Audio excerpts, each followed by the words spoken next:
Does this seem like a regime that thinks that Donald Trump is a threat? Does this seem like a regime that thinks that Donald Trump is on the ropes? Does this seem like a regime that thinks that their indictment and their disqualification strategy is working? Does it seem like a regime that thinks that Donald Trump isn't a threat? No. No, of course not, because they wouldn't be rolling out the COVID-19 mask mandates, vax mandates, you name it. I mean, there's contracts that it's all drafted up, folks. There's billions of dollars, millions of dollars from the Department of Defense, from the VA. They've drafted up these contracts. Well, they've created these contracts. It's a done deal. They're getting COVID tests, they're getting PPE, and they're laying out a COVID-19 strategy and the dates. Pay attention to the dates here because they're looking at a COVID-19 strategy and they're going to start responding to COVID-19. And we've got dates going all the way out to 2028. Yeah, 2 weeks to stop the spread, my butt. They're rolling out the vaccine mandates. They're rolling out the mask mandates. I told you yesterday, Lionsgate Studios, that's a film company based in California. We've got in Atlanta, Georgia. It was a black college. Now I'm looking at this. It's come right here to central Illinois, Sherman, Lincoln. They're mandating now that the nursing homes in Sherman and Lincoln, Illinois have to mask up. This is your chance to redeem yourself. If you did not stand by us in 2020 when COVID-19 was going on and you didn't stand up against, you didn't want the jab, you didn't want to wear a mask, but you didn't say anything because you didn't want to stand by your convictions, this is your chance to redeem yourself. We will not stand alone, and you better stand up with us because I'm not going to comply. Are you going to comply? Let me know on the text line 309-451-9299. Or the comment section. I'm live in studio, YouTube, Facebook, Twitter, and Rumble. You can be sure to subscribe to the channel, Cat Peterson 929.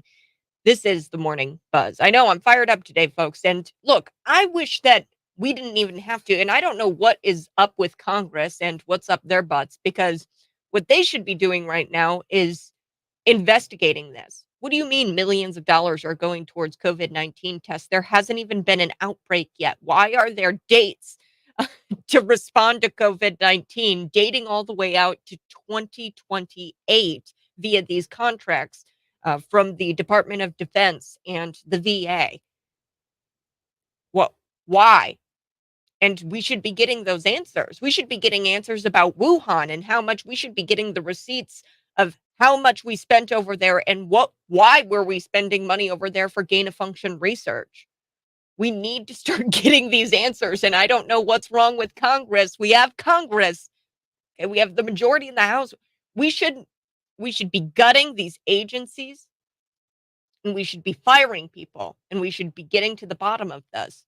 I don't know why we have mandates at all. It shouldn't be a question. We shouldn't even be given the option of, are you going to comply or are you not? That shouldn't even be a choice on our on our plate. That shouldn't even be a decision we've got to make. Exclusive email from Anthony Cabasa. I found this yesterday, and the regime is already talking about canceling the 2024 election. I said it back in 2020, folks, and I wasn't playing when I said, well, that's the last American election we're ever going to have. They've already rolled it out. Atlantic, the New York Times. Here's a couple of headlines for you this morning. Elections are bad for democracy. They're going to cancel this 2024 election. You watch. Then there's another one. Americans vote too much. That whole voting thing, yeah, it's not all that great for democracy. Are you paying attention yet? They'll never can't. You're crazy. They'll never cancel the 2024 election. Why is the narrative starting already? I mean, I'm looking at the headlines this morning. Elections are bad for democracy? How could you print that? It's because they've got the regime is pushing out this propaganda. They're starting to lay this out, vax mandates, mask mandates, and laying out a narrative that elections are bad for democracy. And now I've got this email. So the Maui wildfires, the wildfires that Joe Biden joked about. And, he tried to relate to people by saying that his cat almost died in a kitchen fire and he almost lost his 67 Corvette, which wasn't even true.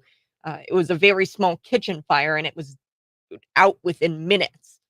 And he tried to say that that was the same as, and I've got this story here, and I'm sorry, I've got to bring this to you, and it should really wake you up. And I hope leftists are listening. I hope you are listening because I know that you know. I know that you know, but I really want a leftist to hear this. A 14-year-old boy went home from school in Maui, and he had to go home because the schools were canceled. His parents were still at work. They weren't able to get over to the house because of the wildfires. He died alone, clutching his dog. The police wouldn't allow the family to go inside the house to look for the remains of this child because it was just too horrific of a scene. He was clutching his dog and he was burned alive with his dog in the house. And we've got the president of the flippin' United States out there falling asleep while he's supposed to be addressing the people, the victims of this wildfire. And then he's up there talking about how he almost lost his cat in a kitchen fire, which wasn't even all that bad and it was out within minutes. Wake up. Now we've got this from Anthony Cabassa. It's an exclusive. Somebody sent this to him, a person wishing to stay anonymous. He says, they sent this to me. It's an email by FEMA. And they sent it to their nonprofit who has headed up to Maui to try to help with the disaster relief because God knows the government's not going to do anything. Okay, they're not loyal. So this nonprofit is there trying to help people out. And FEMA sent an email to this nonprofit helping out in the disaster relief. And they asked the nonprofit to stop posting any images or videos while on the ground, effective immediately. I've got it right here. I've got the receipts. This is an email dated August 19th, 2023. Out of respect for those who perished, we were asked by the Maui County officials to pause on posting on social media and elsewhere new imagery of damaged disaster debris starting now. They're asking for a full stop on disaster imagery going forward. At this time, we have not been asked to take any photos or videos down, but our team on the ground is coordinating with the county for further guidance to ensure we remain fully aligned. Cultural sensitivity is of utmost importance in all of our response and recovery activities to this disaster. So that's the email. I just read it to you. This is signed by Justin Knighton, who is the director of the Office of External Affairs for FEMA. Are you paying attention? The regime is losing control. So they've got to bring back COVID-19 mandates. They've got to cancel the 2024 election. They've got to ramp up the indictments against President Donald Trump because they are losing control. You are sharing things on social media. Social media is the printing press of the 1776 revolution, right? I mean, that's the revolution is here. It's just in the hearts and in the minds of the people right now. And we're sharing out information. Don't stop sharing out information. Don't listen to FEMA. Don't listen. And you share out what you see. Speaking of which, good on TikTok, uh, because there is an Illinois teacher. He's a pagan worshiper, Satanist, and he's from Illinois, Homer Glen. I kind of know where that area is at. It's kind of close to my hometown. It's outside of Chicago a bit. Um, but this Illinois teacher was fired because of the nature of these social media posts and how disturbing they were. And he was hired on as a teacher, and Libs of TikTok just simply screenshotted what he posted on social media available to the public. And good on the school board because the school board fired the guy. So I'm going to get to that story here in just a minute. But the Secret Service, they've arrested a Chicago public school teacher, a different teacher, a history teacher. She's 41 years old, and she threatened to kill Donald Trump and Barron. I want to point this out. No pre-dawn raid. She still has her life, unlike that Craig Robertson. You guys remember him? The elderly man who was posting on social media. He was definitely senile, definitely shouldn't have been posting those things, but he was in cooperation with the FBI. He allowed the FBI to come into his home prior to the pre-dawn raid, which ended in him losing his life. There's no pre-dawn raid for this woman. She says, I will shoot Donald Trump and his son Barron straight in the face at any opportunity I get. Next, we're going to talk about the Fox News reversing course here because at first the debate is tonight, and they weren't going to allow Trump surrogates in the spin room. So the spin room is like the media room where you get to answer questions and things. And Donald Trump was going to send his team in his place to answer questions from the media, and they were going to have some sort of presence at the debate. Donald Trump just isn't going to be there. He's going to be with Tucker Carlson now. I don't know, actually doing some important work. Like, is there even a primary anymore? He's so far ahead. So there will be Trump surrogates at the debate tonight in the spin room. So I've got answers for you on why that seemed to be not the case yesterday, why they were denying Trump surrogates at first. And then Matt Gaetz has come out and clarified that they are going to have the Trump team in full force at this debate. Later, I do want to talk about the new COVID-19 lockdowns. They're inevitable at this point. The fear mongering has already started to return. I told you this morning, Sherman, Lincoln, Illinois nursing homes, they've been told, apparently on social media, from what I'm hearing, they have been told that they have to mask up, and that is mandatory. Um, and it's coming to a college near you. It's coming to Illinois State University. I'm telling you, these lockdowns are happening. So let's get into it. I do have to take a break. I had a little bit longer of an intro, but we are going to get to some stories today. I just had to share with you folks. I think this regime is really starting to panic, and they are thinking about canceling this 2024 election. They are starting COVID-19 lockdowns and mandates, and you've got to be ready. You better stand up with me. I know you will. I know you will. We'll be back on YouTube, Facebook, Twitter, Rumble. You can see me there live in studio. You can text in at 309-451-9299.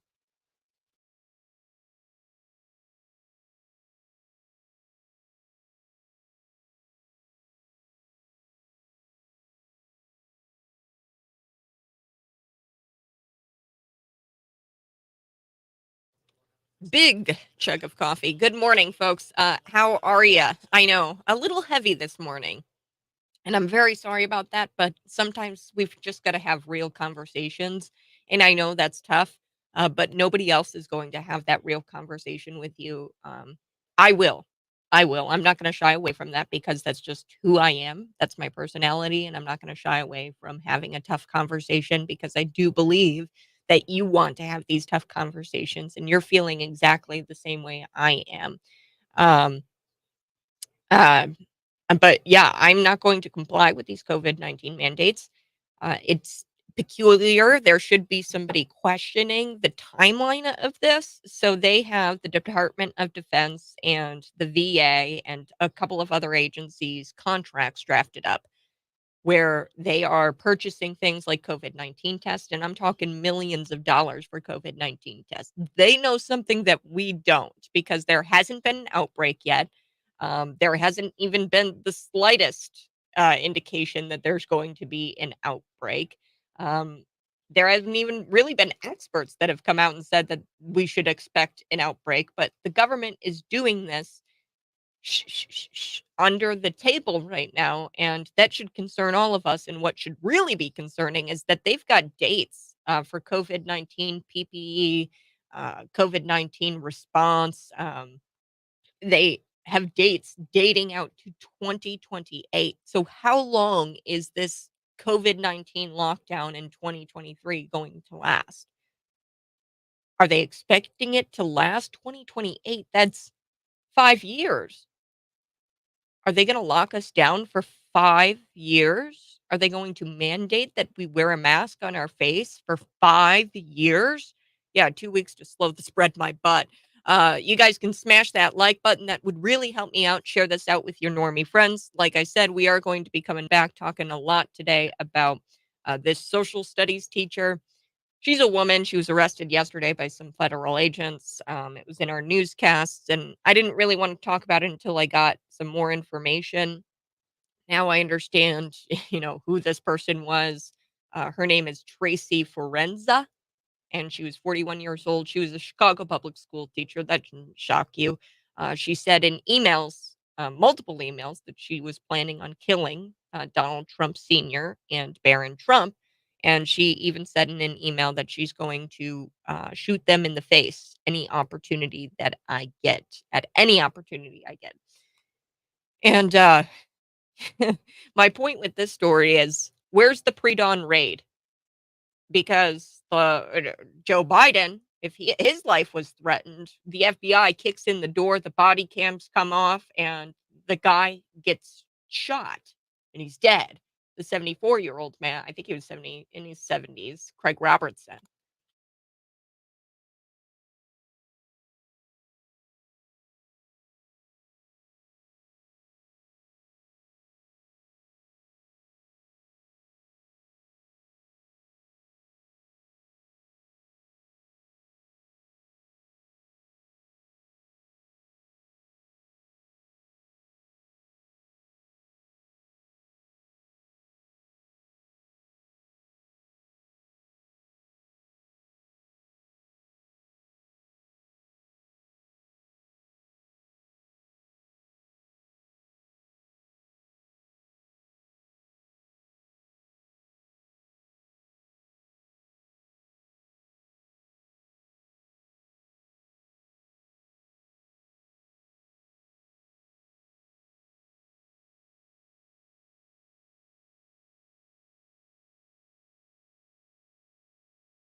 Okay, we're going to come back. If you guys are watching, go ahead and smash the like button. Election coming. They need help getting and finding votes slash ballots. Yeah. I don't think we're going to have an election. I've said that since 2020. I know that was a hot take that I had, and a lot of friends of mine like looked at me sideways. I don't think we're going to be having an election, Ryan, unfortunately, because we have now the headlines from New York Times, Atlantic. They're starting to talk about how elections are, quote, bad for democracy and how Americans vote too much. So the narrative is being spun, it's being leaked out into the public that elections are bad. And people will gobble that up because they're fascist and they're authoritarian and they're tyrannical people, and they will gobble up anything that the New York Times prints. So I do believe that we will not have a 2024 election.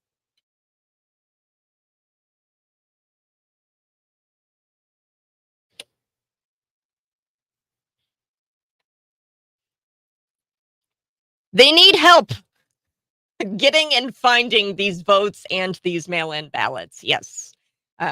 Folks, make no mistake, today, August 23rd, 2023, Kat Peterson on the Morning Buzz told you that there's not going to be an election, a general election in 2024. They're either going to knock the presidential candidate off of the ballot via the 14th Amendment, and we will have one option, which truly isn't even an election, right? If you have no option or choices, then that's not an election.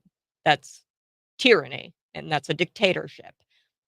Now, this just in, I was looking at Atlantic this morning, New York Times, because I'm a masochist, and uh, they've got headlines out there that are really concerning, and it just should show you that the narrative is out there, it's being spun, it's being leaked out into the public for public consumption. Elections are bad for democracy. That is the New York Times headline today.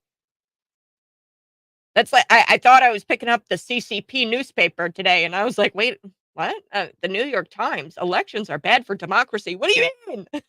And then there's another one from the Atlantic. Americans vote too much. Mm. So I'm telling you right now, 6:27 a.m. right here on August 23rd, Cat called it. There's no election in 2024. They're going to try to take off all of the names of Republicans on that ballot, and it's going to be one choice. You get one choice. It's Joe Biden. That's it. There's going to be one name on that ballot. Folks, um, I love this. Jacqueline, she's messaging me on the live stream. You can see me on YouTube, Facebook, Twitter, and Rumble.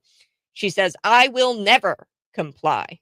I asked you a question. Hey, are you going to comply with these new mask mandates that are coming down the line? I mean, we've already heard stories from Sherman, Lincoln nursing homes. They are mandating their staff to mask up.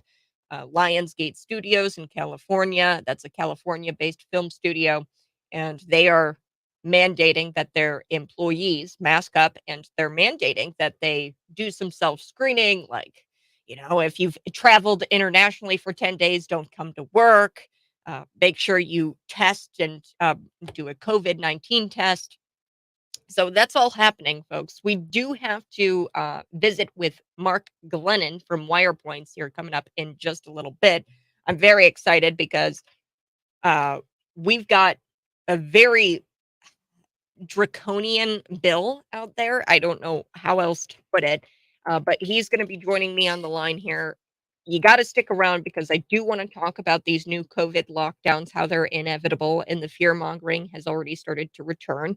That former social studies teacher, she's a woman, 41 years old, federal agents arrested her yesterday because she allegedly threatened to shoot. Allegedly, she did via email, and she confessed to that.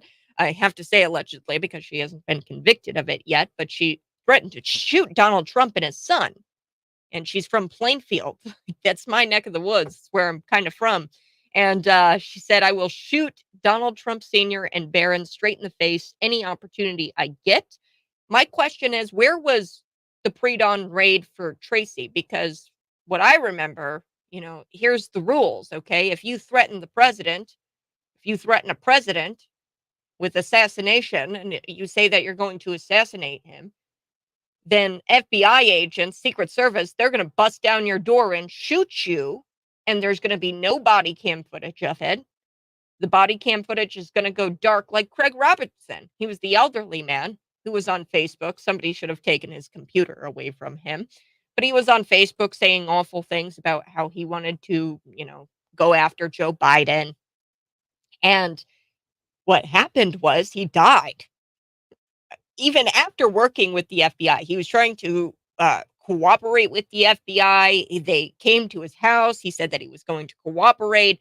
The guy was senile and he kept posting on social media. Don't ask me why Facebook didn't take all of that down, because the moment I post like a meme, I'm like banned for 30 days. So I don't know why Facebook kept up his messages, but they did. And the FBI ultimately busted down Craig Robertson's door before dawn, and they shot him and killed him. The body cam footage, we don't even know what exactly happened there because the body cam footage went dark and we can't see what happened. But where was Tracy's raid? I'm just kind of confused because that's the rules. That's and where was Kathy Griffin's raid? All right, I do have to shift gears. We're talking with Mark Glennon from wirepoints.org, and I came across this article that they've got up there, and he did an amazing job with it. But I really wanted to have the expert on to kind of lay this out for us. This is an anti-doxing bill, and it became law, and it's the latest attack on free speech. So J.B. Pritzker recently signed the Illinois Civil Liability for Doxing Act. So it wasn't just Governor J.B. Pritzker. There were Republicans and Democrats who passed this. Is that correct, Mark? You got it. This passed anonymously. Thanks for having me, Kat. And I don't know what the excuse is for all the Republicans who voted for it. Same for all the Democrats. It's a terrible law, flagrantly unconstitutional in my view. So lay this out for me, Mark. Why is it unconstitutional? And I like the example you give here. So if I am writing on my social media and I list the names of 3 Illinois lawmakers with the most extreme views on abortion, and, I can just name a couple of lawmakers, Sharon Chung, right? She's my Illinois state rep. She was very much against parental consent, and she's for abortion. And if I were to publish her name on my social media and say that she has an extreme view on abortion, would I be subject to some sort of punishment under this law for doxing? Unbelievably, potentially, yes, you could be subject to a lawsuit. What this law does is make so-called victims of doxing able to sue you for damages. Vague damages, including emotional distress and things like that, for doxing. Now, just as background, doxing in its malicious form, which this has sparked the idea behind the bill, is, really vicious distribution of personal information, home addresses of judges, social security numbers, things like that, with the intention of really causing malicious harm to somebody. But this law goes way beyond that, publishing as little as a person's name plus any minor thing, such as where they work, or anything that would help you identify the person. It can be considered doxing. And if something comes of it, as harm is done, yes, you can be sued by the person you name potentially. This thing is begging for a court challenge. Yeah, well, and you kind of lay out what the first part of this law, like if you publish somebody's personal identifiable information, and that can be pretty much anything, that's where I think the issue is, because this isn't, and everybody's against doxing. Okay, so I mean, I'm not advocating for doxing. Clearly, we just saw in, I think it was Portland, Oregon, there was a big case with Andy No. He was a reporter from the Post Millennial. He was doxed. He had Antifa members post his location and encourage people to go fight him and hurt him. And he just won that case. He won like damages or something like that, a sum for damages. And we're all against doxing, but this personal identifiable information under this law, can that just be somebody's name? It has to be named plus anything else that helps you identify the person. It could be trivial, a picture, what kind of car they drive. I mean, it's almost difficult to avoid. Your instinct is exactly right. Even the ACLU chapter in Illinois opposed this law, and that's where they focus, this overly broad definition of publishing and personal information, what the definition is in the bill. If you look at the bill, or I described it in my article, it's pretty much anything. It's things that Uh, we at Wire Points violate this day in and day out. We publish information about lawmakers we think are bad or activists on the other side that we think are bad. We certainly don't mean them any physical harm, but we hope that they get discredited, that they get voted out of office or something like that. And theoretically, that could lead to a lawsuit for doxing. In our case, we bring it on. We'll be happy to defend it on First Amendment grounds, but other people might be more discouraged. Their free speech will be killed, which is the Supreme Court's term for it, and that's impermissible.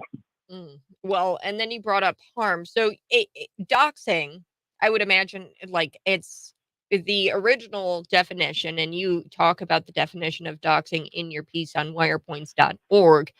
This is the intent of harassing, shaming, or taking revenge on that person. So does it have to be physical? According to the definition, I always thought it was physical. Like, you post somebody's whereabouts and you want people to go and hurt that person, right? And you have the intention of harassing that person or getting that person to be hurt. But I don't know if doxing isn't physical, maybe the law is good in that sense. I don't know. No, this is where the law is weird. You have to have the reasonable expectation that it could lead to physical harm. Now, it's not your intention necessarily, but given all the violence that is out there, and I cite some poll numbers in there where huge numbers of people on the left and the right do believe in violence to support certain things. You always got to worry that somebody's going to pop off out there, some nut job. And so whenever you speak up on a hot button topic, all the emotional issues we have today, it's possible somebody's going to go nuts. Steve Scalise, the congressman, was shot by a Bernie Sanders supporter. Bernie Sanders, not, because Scalise is a Republican. Bernie Sanders shouldn't be responsible for that. But those kinds of things happen. So, you start off with that reasonable expectation that something could happen, and then the law gets into what actually has to happen. No, that is not physical harm. Only if that person is harmed in some vague way, including emotional distress, that would be enough to bring a lawsuit. Well, and then you also say here in your article, substantial life disruption. So, I mean, so say I post the name of a lawmaker and I say that, hey, this lawmaker signed on to, let's just say, a pro-life bill, right? So let's play it out for the leftists because they would, they shouldn't like this bill either. So let's say I say Republican was pushing a pro-life bill in the Illinois state legislature. And then, the leftists, they, say, hey, this guy is against, human reproductive rights and you shouldn't vote for him. A substantial life disruption could be that he didn't get voted into office, right? So, like, what is a substantial life disruption? There's no true definition for that in Illinois law, right? I mean, substantial life disruption is kind of vague. Yeah, exactly. I'm, 2/3 of the legislature, I'd like to see have a substantial life disruption, throwing them out of office and getting them out of the public domain. People on the other side feel the same way about different politicians. So it's a vastly overbroad law that was written in a childish way. And getting to the heart of it, there's a firm constitutional rule that every first year law student learns, which is that your free speech extends only so far as inciting imminent violence. You can say anything about talking about future violence, so long as you're not inciting imminent violence. That the First Amendment protects you up until that point. Well, this law goes far beyond it. Creating a lawsuit against you, even for something in the distant future that's not imminent and not direct. They whatever lawyer wrote this ought to be ashamed of themselves. They're ignoring what everybody learns in first year constitutional law class. Right. And well, my question to you, and Mark, maybe there wasn't a catalyst, or maybe you don't know if there was some sort of catalyst that caused these Illinois lawmakers to draft up something like this bill. And it's now law. Governor J.B. Pritzker signed it into law. So, hey, was there some sort of catalyst? Was there a lawmaker who thought that they were doxxed? Did you go into the details here about the origination of this, like the intent of the bill?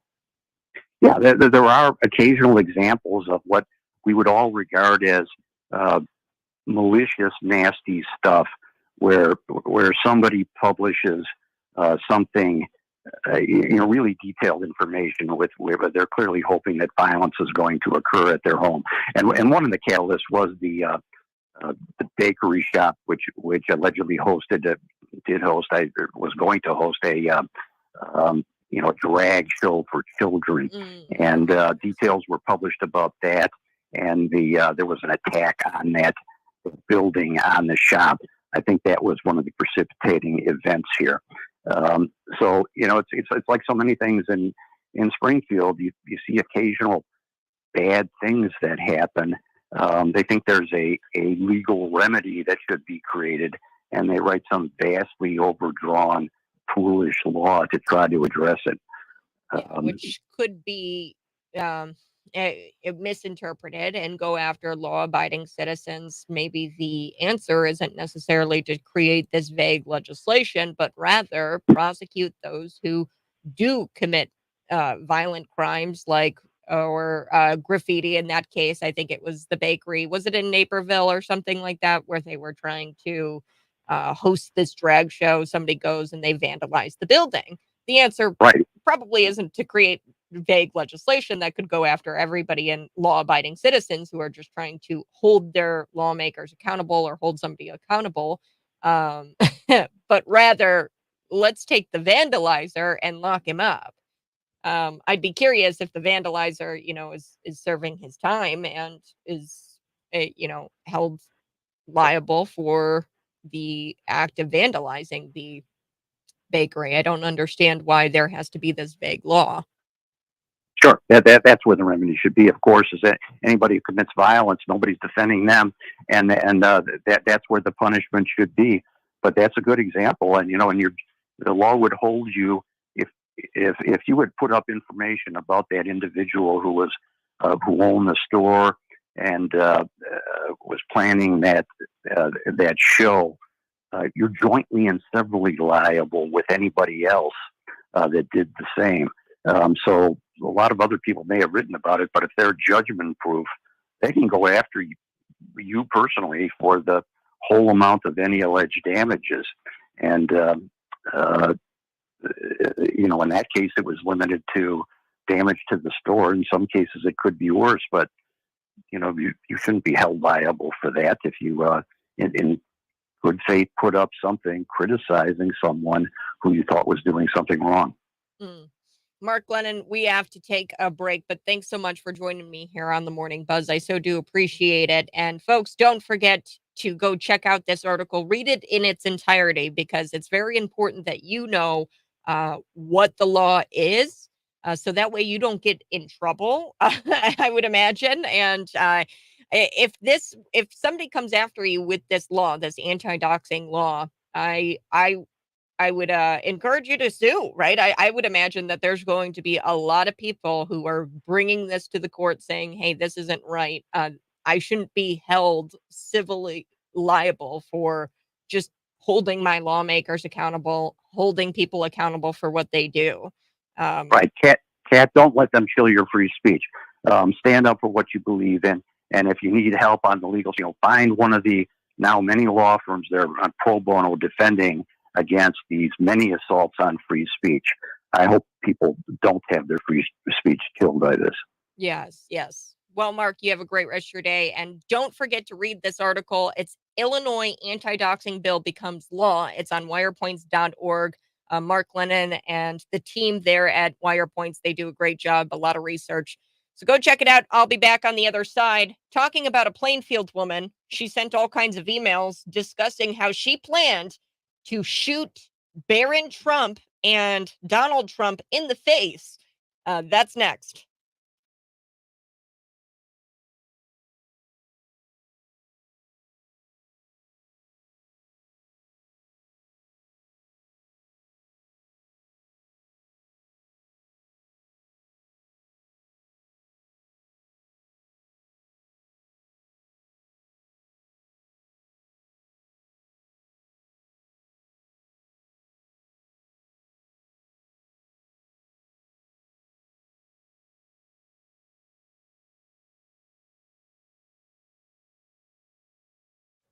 Morning, folks. Thanks so much for watching. Do smash that like button. How did you guys like the guest I had on, Mark Glennon? Go ahead and smash the like button. Show him some love for coming onto the show talking about this Illinois doxing bill, or anti-doxing bill, so-called anti-doxing bill. It became law, and I think that this is the latest attack on free speech. I told you this morning early that there is a message from FEMA to the people who are responding to the disaster in Maui. There's this nonprofit, and this email was sent to a nonprofit organization. And FEMA said that they want this nonprofit organization to stop posting any kind of imagery or videos while on the ground effective immediately. And they practically threatened them. They said, "We're asking for a full stop on disaster imagery going forward." I'm quoting from the email here with the letterhead. I believe that this is factual. I mean, it looks legitimate. It was signed by the director of the Office of External Affairs in the FEMA department, and they are trying to chill people, chill their free speech. So I talked about that this morning, and I wanted to stick with that theme. Don't let people chill your free speech. Don't let people um, mandate you to wear a mask. Don't let people trample all over your freedoms. Okay, because you can post about a lawmaker and name them and say that they are the extreme, or they are extreme on abortion. They are extreme on I mean, the list is endless, right? You can go after Illinois Supreme Court justices. So me recently, what I did before Mary Kay O'Brien ever became a Supreme Court justice, and she blocked me, which, that's totally fine. I'm cool with that. You can have the block button.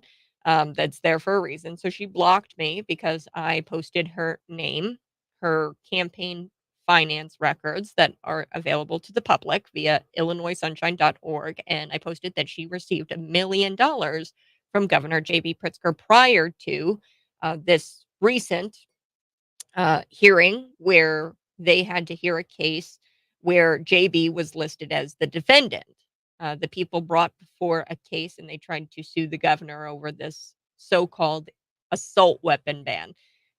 Really, what it does, it bans rounds of 17 rounds or higher, something like that, a magazine that holds 17 rounds. They were trying to ban void card holders from having those guns and law-abiding citizens. They don't want citizens to have those types of guns, but the law enforcement agencies, they were able to have those guns via under this law. The Protect Illinois Communities Act is what the law was called, and JB was listed as a defendant, and she had to hear this case. And there was concern, and there has been concern that she and Elizabeth Rockford, who sit on the Illinois Supreme Court, they got the max via campaign donations. And the way that JB went about it was kind of shady because he actually signed a bill saying that you can't max out $500,000 to any candidate in the state of Illinois. You're like, oh, yeah, JB, what an ethical guy. No, so what he did, he worked around his own law and he donated through his campaign. Then he donated personally, which was, a total of $1 million to each Illinois Supreme Court justice.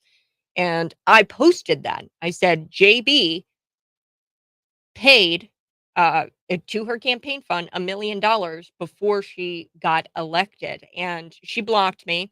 And I bet I ruffled some feathers, and I hope that some people caught wind of that, especially in my hometown, because she is from my hometown. And believe me, my hometown, it's a small town.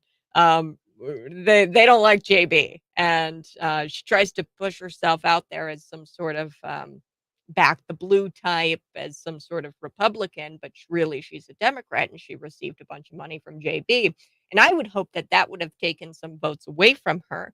Um, Under this new law, this anti-doxing bill, this anti-doxing law, I might have been held civilly liable for that, because I caused a substantial life disruption, is what they're calling it, taking away votes from this Illinois Supreme Court justice, possibly. So I don't know. Don't let them chill your free speech.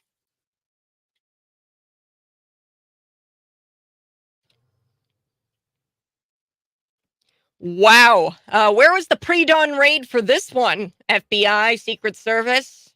No pre-dawn raid?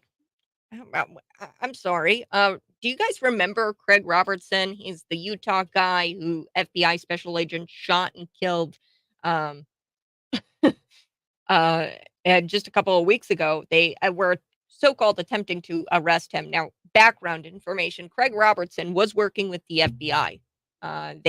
They came to his home. He was very civil with them. They sat down together. There was records of him cooperating with the FBI over his posts, where he was making threats against Joe Biden. Now, these posts were crazy. He was definitely probably senile. Craig Robertson should have had his computer taken away from him, and he should have been banned on Facebook. I don't know why Facebook allowed him to continue to make posts that were threatening in nature.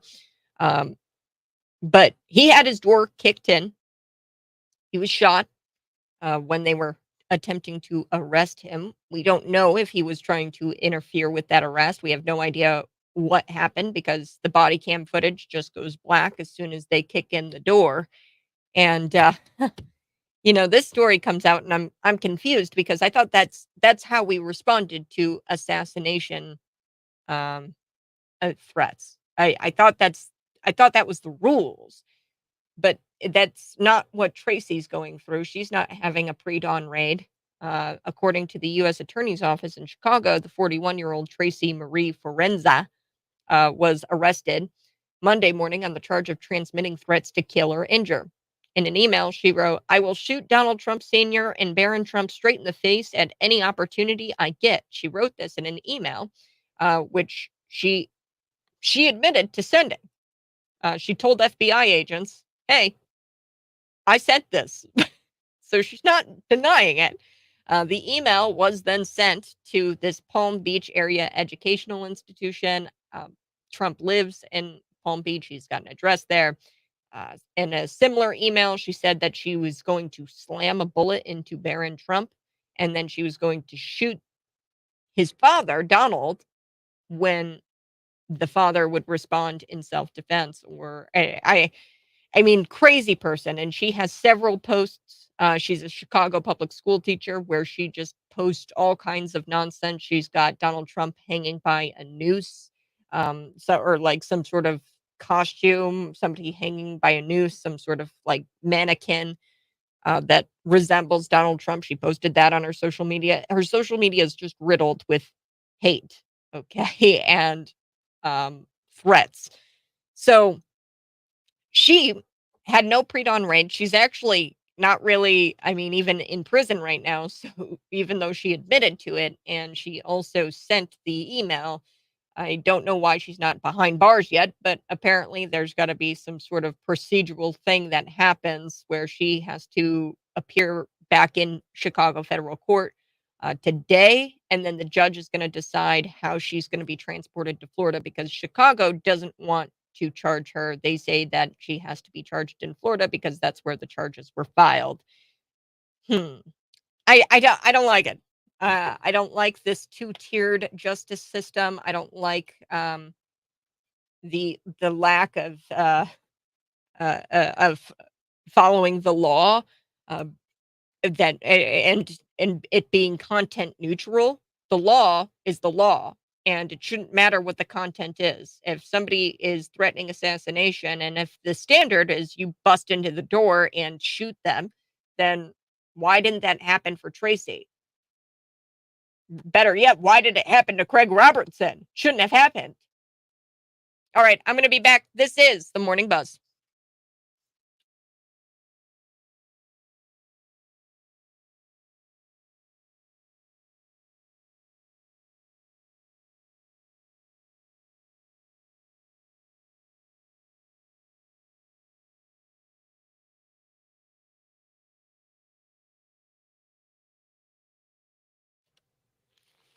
Morning. Hey, thanks so much for tuning in. If you're watching, go ahead and smash that like button. Be a part of the show. Comment.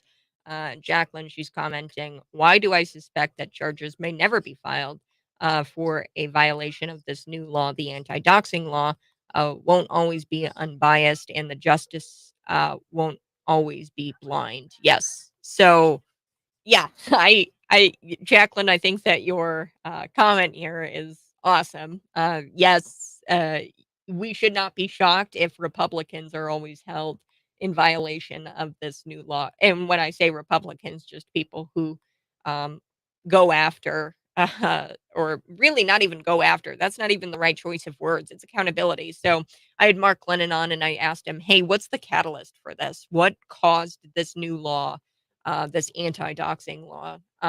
And he said, I have speculation really that it was this bakery, and I think it was in Naperville where they were going to host a drag show. And naturally, parents were like, I don't like that. They're hosting a drag show made for children, and we're going to post the name of the bakery. And we're going to get people to show up and protest this drag show, which is totally fine. Like that is your right as an American to, draw attention to, hey, this is what's going on here. We want you to come protest. This is the name of the bakery. Show up. Um, this is so vague, this law. You would be in violation if you were to post the name of this bakery and say, hey, we're going to show up and protest at this location. You could be in violation, civil liability for this. So you'd pay all kinds of fines. And you're right, Jacqueline, where I think that people who post things about the bakery hosting the drag show and wanting to protest that are going to be held liable under this new law. And the people who dox me or who say, Kat Peterson's at this location, go get her, or send donations to the Satanic Temple in her name, that happens all of the time. Um, yeah, those people aren't gonna be held civilly liable.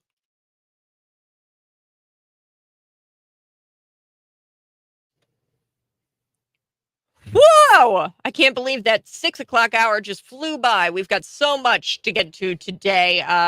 Matt Gaetz, he has confirmed that the RNC did give control of the spin room to Fox News, but they are going to allow Trump surrogates to be at the debate tonight. So they will be there. But there was talk yesterday that Trump surrogates weren't going to be allowed to attend the debate yesterday. So I've got all of that information on the other side. This is the Morning Buzz.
Does this seem like a regime that thinks that Donald Trump is a threat? Does this seem like a regime that thinks that Donald Trump is on the ropes?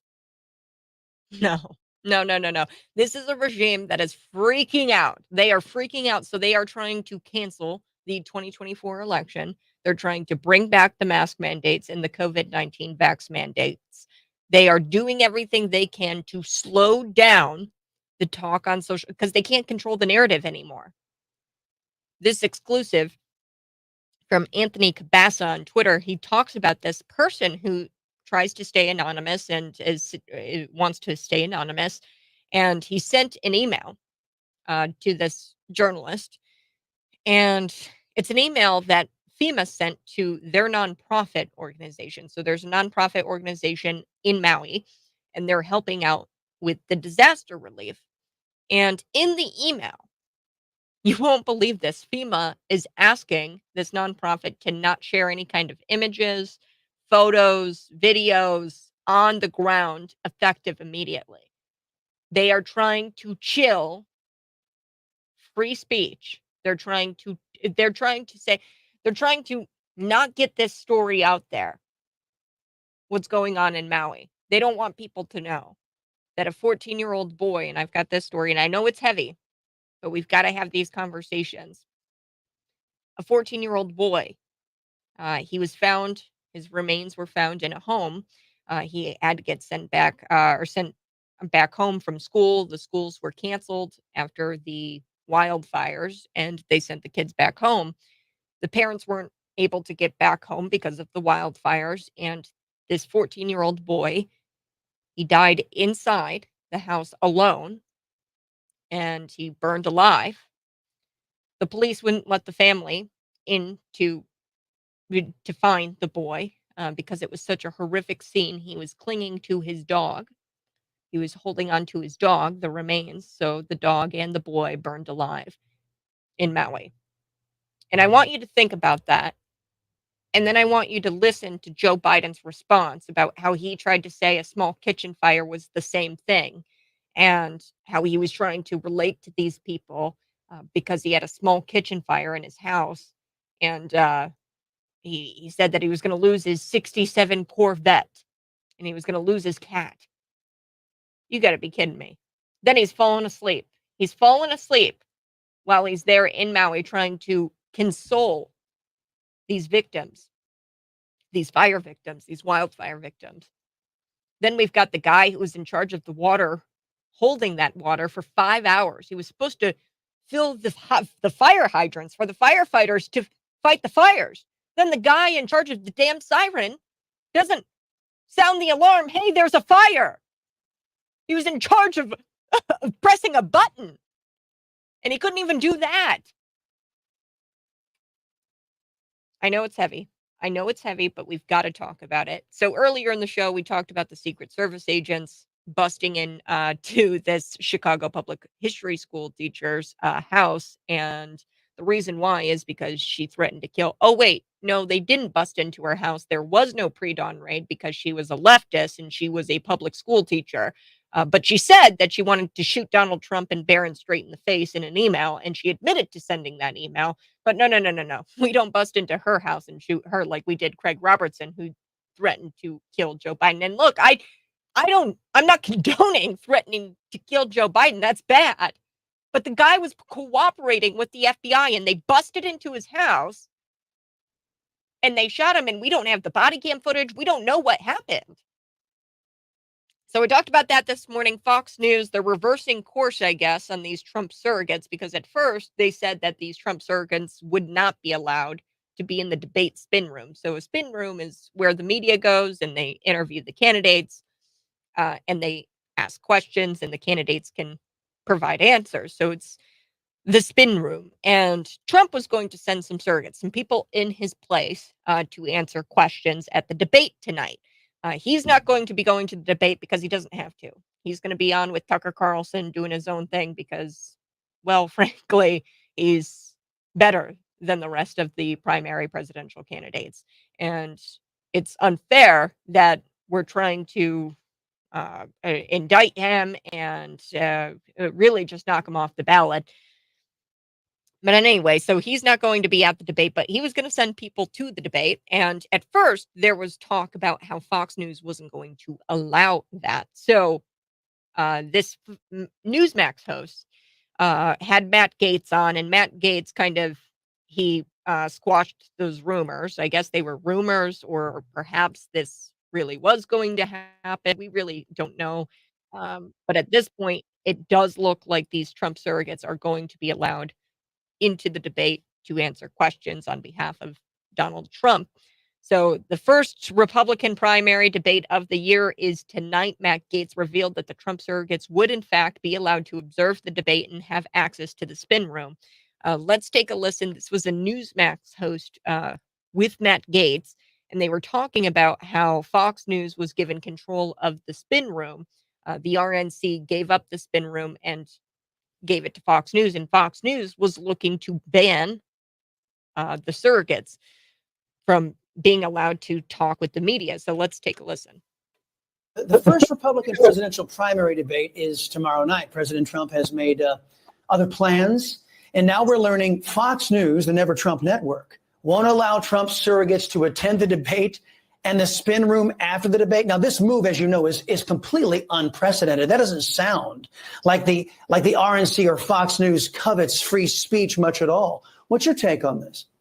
So here's what happened. The RNC gave control over the spin room to Fox News. We were allowed to go and observe the debate, but there was a little bit of confusion. I can tell you now that's all been sorted out. We are going to have the Trump team in full force at this debate. We are going to have access to the spin room. We're going to be there to observe the debate. And I can't wait to be given my hot takes on Newsmax afterwards and share with you my perspective on how it went. President Trump's got such a commanding lead in Iowa right now, Chris. He's got the biggest lead since George W. Bush in 2000 in that state. So he's really running away with it. But it'll be fun to see what some of the aspiring politicos on the Republican side want to share on the debate stage. Well, you are breaking news right now, Congressman Matt Gaetz, informing everybody that this prohibition that was being floated out there from Trump surrogates at the debate will not be in place. And that's actually kind of refreshing. Good. Yeah, so that's actually kind of refreshing. I'm glad that Donald Trump is going to have surrogates there. And, Donald Trump is playing on a whole different level. Okay, folks, he does not have to go to these debates. Look, I've said it before. These debates are a job interview. Donald Trump had 4 years in that job and proved himself. And these primary candidates, I'll continue to say it. What they need to do is speak out boldly, like Vivek Ramaswamy, against these indictments. And, I'm excited to see what this does in terms of media, because now the debates, the whole mainstream idea of them where you tune in via cable news and you watch it, that is all going away because we're going to be tuned into Tucker and Trump. Come on now. And that's on Twitter. And now it's changing. We don't have to comply. We don't have to deal with the mainstream media anymore. We can tune into our favorite journalists and our independent journalists who aren't beholden to people like BlackRock. I'm looking at you, Fox News. So the first RNC debate of the election cycle taking place tonight in Milwaukee. And Trump, the top polling candidate, he's not going to be there. He's going to be on Tucker, which I've heard that he's already kind of recorded the interview. So they're probably going to make it go live tonight.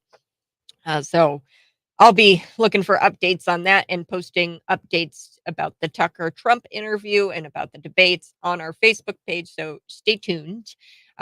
Shortly after the mainstream media started reporting this uptick in COVID-19 cases, several institutions have begun reinstating the COVID-19 restrictions. So here we have, I think this is CBS, NBC, one of the two, NBC, yeah. So NBC, here's them.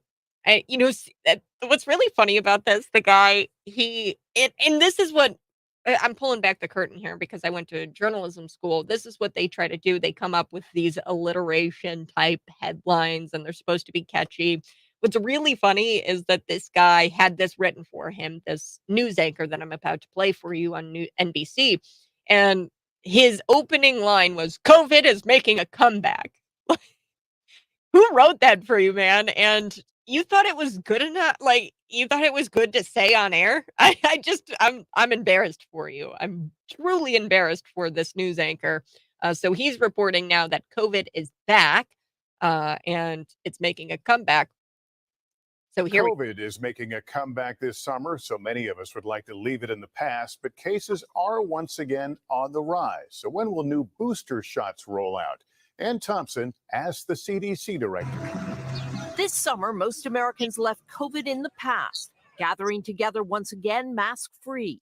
But tonight, signs of a COVID resurgence. Across the country, COVID hospitalizations jumped more than 14% in the most recent week, but far lower than pandemic levels. NBC News medical contributor Dr. Kavita Patel. What's behind this uptick in COVID that we're seeing? The main driver of this is a variant that's relatively newer to the scene, EG5. It's easier to give and get, so that makes it kind of easier to pass along. It's been almost a year since the last COVID booster came out. CDC Director Dr. Mandy Cohen. The new COVID booster is expected to be approved by the FDA, and then we will make recommendations from the CDC probably by the second or third week of September.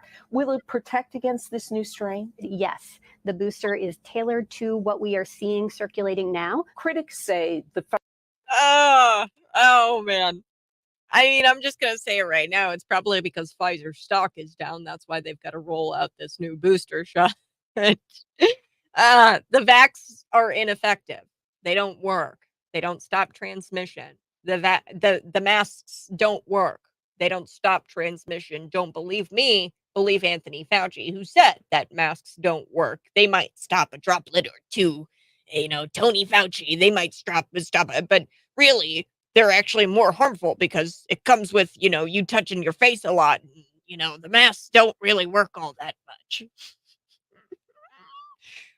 So Lionsgate Studios, I told you they reinstated their mask mandate. Morris Brown College in Atlanta, Georgia, they announced their mask mandate and they have social distancing returning. And in fact, they had some sort of headline out there that said 2 weeks to slow the spread. So now they have actually said that it's going to be 2 weeks to slow the spread this time. Do we believe that? Do we believe it's just going to be 2 weeks to slow the spread? Of course not. We've got more colleges. Georgetown will continue mask mandates in addition to vaccine mandates. And, you know, Alex Jones over the weekend, he warned about this. He broke the news. He said that, hey, we're going to be seeing these COVID-19 mandates roll itself back out, and not but 4 hours later, here we had the mainstream NBC News coming out saying that they're going to be reinstituting these mandates. So Alex Jones, right again. I do have to take a quick break, but when we come back, I'm going to tell you a little bit about the Department of Defense, the VA.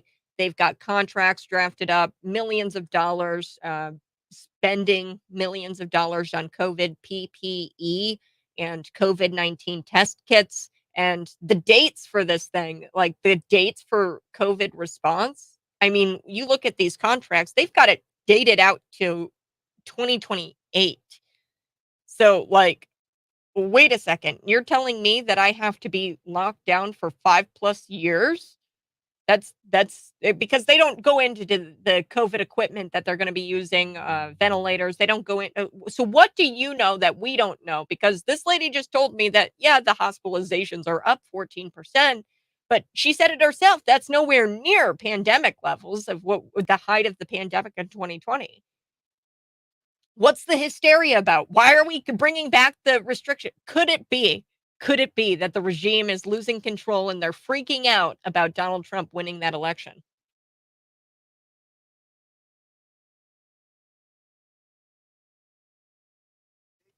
Could it be that the regime is losing their minds over this election? Yes, I do think that's, and I don't think that we're going to have a 2024 election. So that has been my big claim today, because now we've got the narrative out there being pushed by the New York Times, Atlantic. The headlines this morning, one of them read, elections are bad for democracy. Oh, and then the Atlantic says, Americans vote too much. No. So now they're going to cancel the 2024 election. This is just playbook. They are going to cancel the 2024 election due to COVID. You watch. They're going to roll out these vaccine mandates, these vaccine mandates. They're going to try to lock you down. These mail-in ballots are going to go out there. They're going to steal another election, or they're just going to knock Donald Trump off of the ballot or not hold one. Let's just say that they don't even hold an election. They don't have to. They don't have to. The American people will listen to anything. That's what they think. I'm sorry, but I am one to say that I am not going to comply. I will be standing up, and I will go down kicking and screaming before they say that I can't vote, or um, before they tell me that I've got to mask up. I will go down kicking and screaming. I don't care. I don't care. And my question to you this morning, are you going to comply?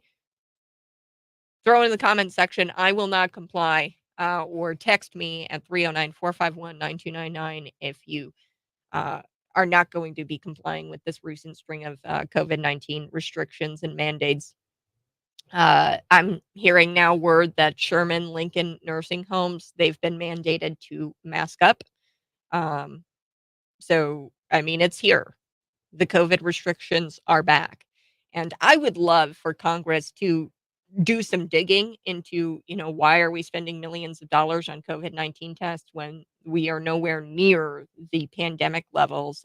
This woman just said that they're up like 14%. It's probably, flu season, things like that. COVID didn't go away. People get sick when they go back to school. COVID is just something that we have to deal with. And we have treated as such, but why the restrictions? Why the mask mandates? Even though we've been told several times by Anthony Fauci himself that they don't work. Like Anthony Fauci himself has come out and said that they don't work.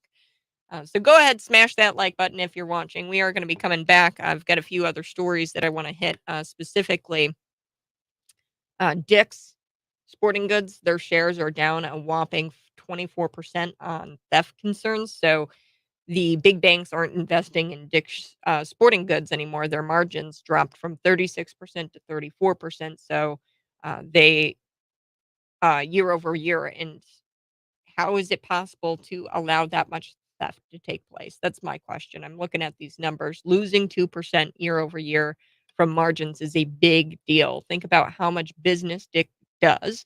2% is people stealing from them. So their profit margins are slimmer.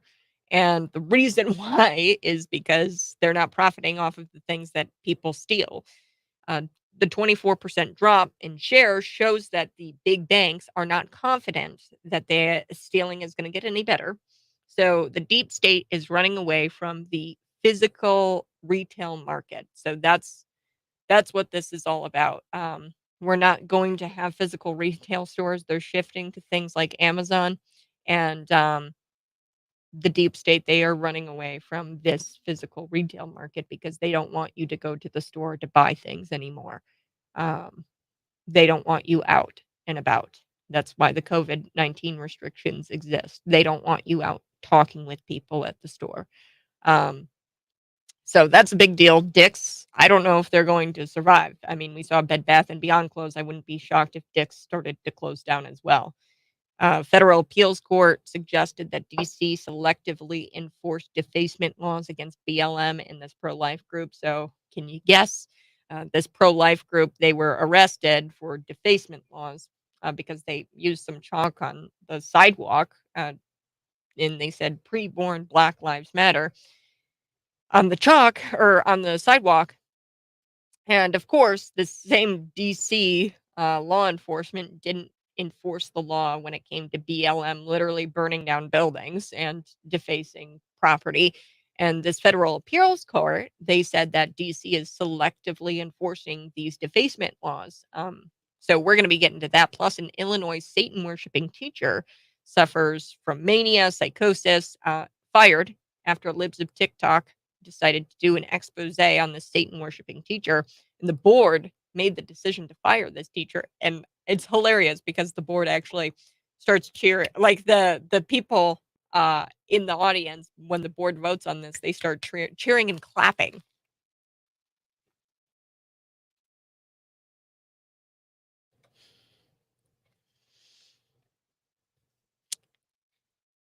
Have you ever gone to Dick's Sporting Goods?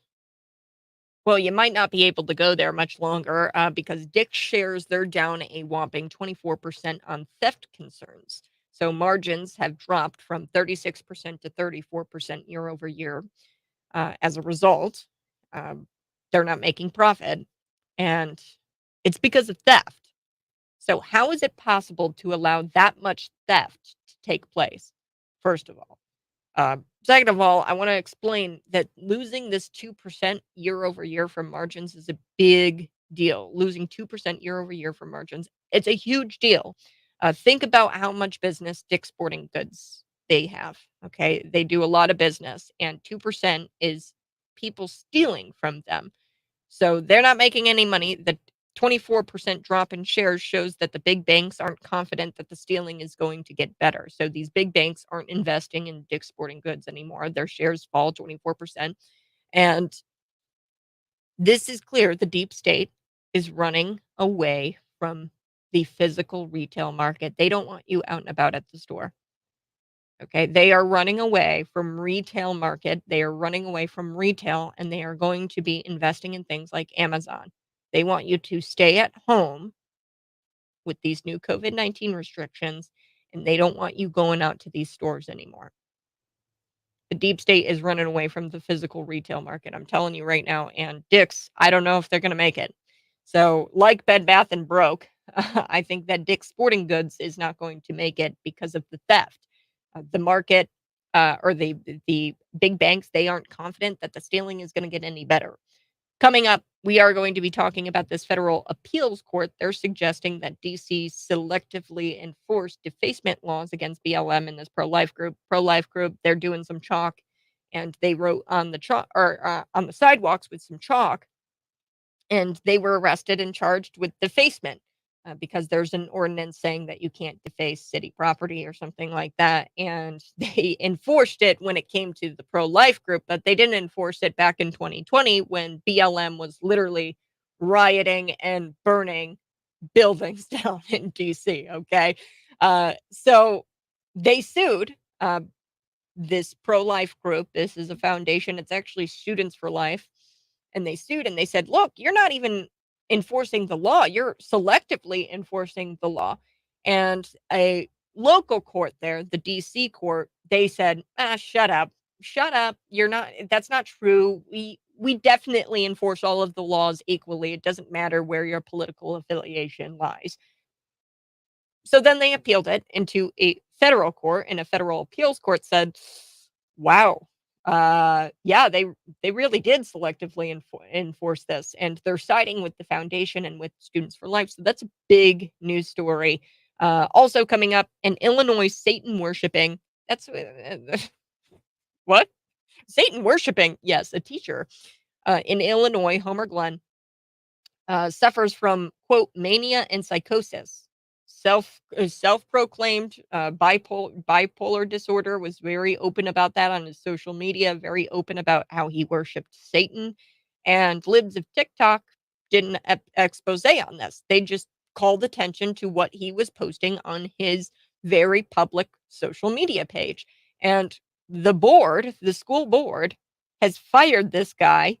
And you've got to hear the cheers from the attendants, like the people in attendance of the school board meeting.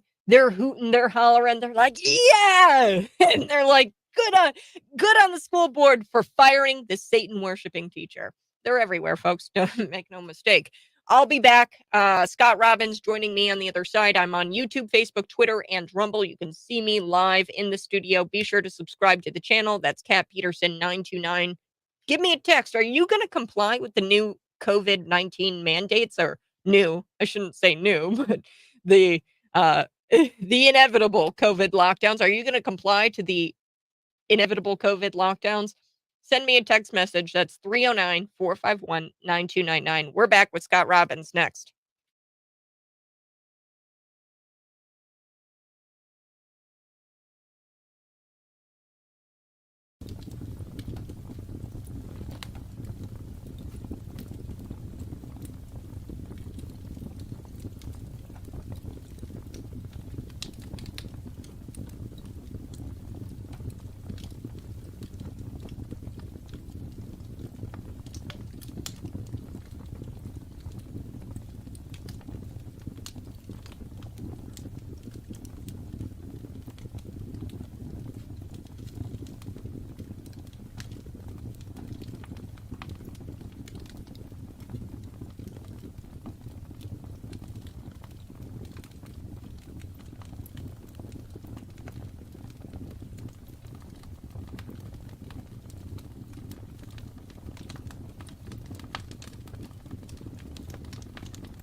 I went through all that, right? I mean, I did. I mean, I couldn't walk the hallways of the radio station I work at without putting a mask on.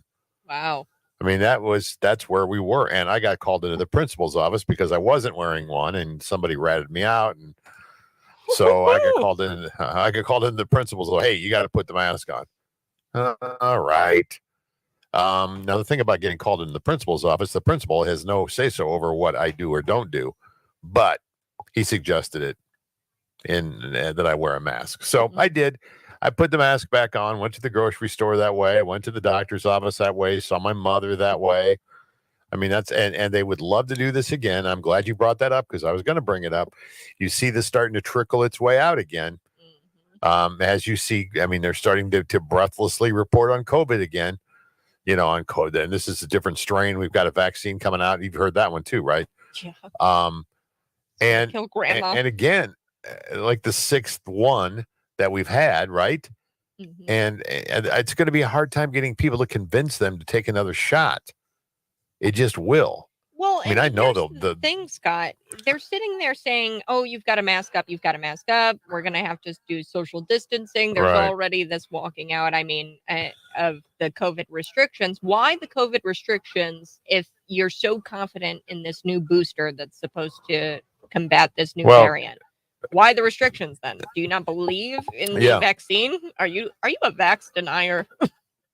Well, that's right. I mean, because you've got the the public health zombies, the brain dead, who walk around vaccine. That's all they can think about, and they'll do it again.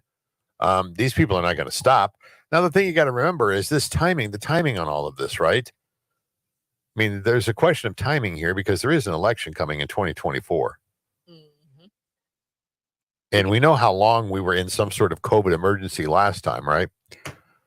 I mean, it's just, I feel like the table gets set. And again, I don't want to be that guy repping tinfoil around my head. But damn, it sure is awfully convenient now to start the rabble and the talk about the vaccines and masking and public gatherings and all this other nonsense. And what's up with this headline coming out of the New York Times this morning? Elections are bad for democracy. And then the Atlantic, they're echoing that. They're saying Americans vote too much. Are they canceling the election? I swear, sometimes. You start to wonder, and the way they did it last time was public health emergency. You know that. We went through it. And I see them pulling the same sort of nonsense all over again. And I don't want to be that guy. I don't want to be the conspiracy guy here. But boy, it sure as hell seems awful convenient right now, doesn't it? That we're going back to this. By the way, has Illinois State made any sort of policy going back to school? I mean, everybody's back, but I mean, is there any masking talk there? I haven't heard anything. I haven't either. But I mean, in Lincoln and in Sherman, I've seen social media posts from nurses, and it kind of makes sense in a nursing home, right? I mean, mask, I'm not too upset about that in a healthcare setting. But they're not effective against COVID-19. Like to quote Tony Fauci, it might stop a droplet or two, but really it's more harm than good because you're fiddling around with the mask and you've got to do mask changes. If you don't do the mask change, then they're useless. And people wear those things all day. Like in reality, the masks don't work. And but in a healthcare setting, I kind of get it. If they're changing. I can't, and my doctor's office so far, they haven't done the masking thing yet. Now they may, I don't know, but I mean, the thing is, man, are people going to do this again? Are we going to do this to kids again? We can't do this to kids again. And you can't ask business to just shut down. And we don't have any freaking money. I don't know if you've noticed, but there's no money to be doling out again. There isn't any money. There isn't any money. You think inflation's bad now? Let's do that again.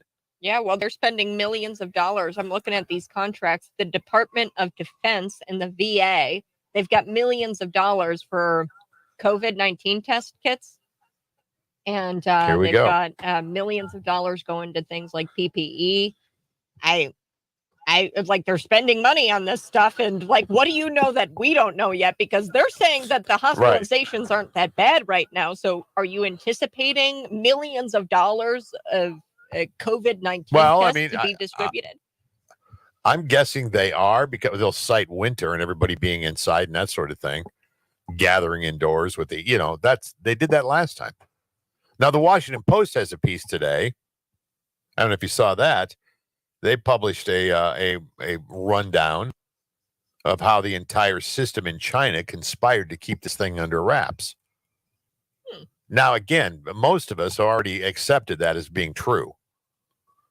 But now all of a sudden you've got a few people that are going, hey, that we've done some heavy, reporting on this, and this looks like China covered it up, which of course they did. But now all of a sudden there's some light being shined on that one. I don't know. We'll see.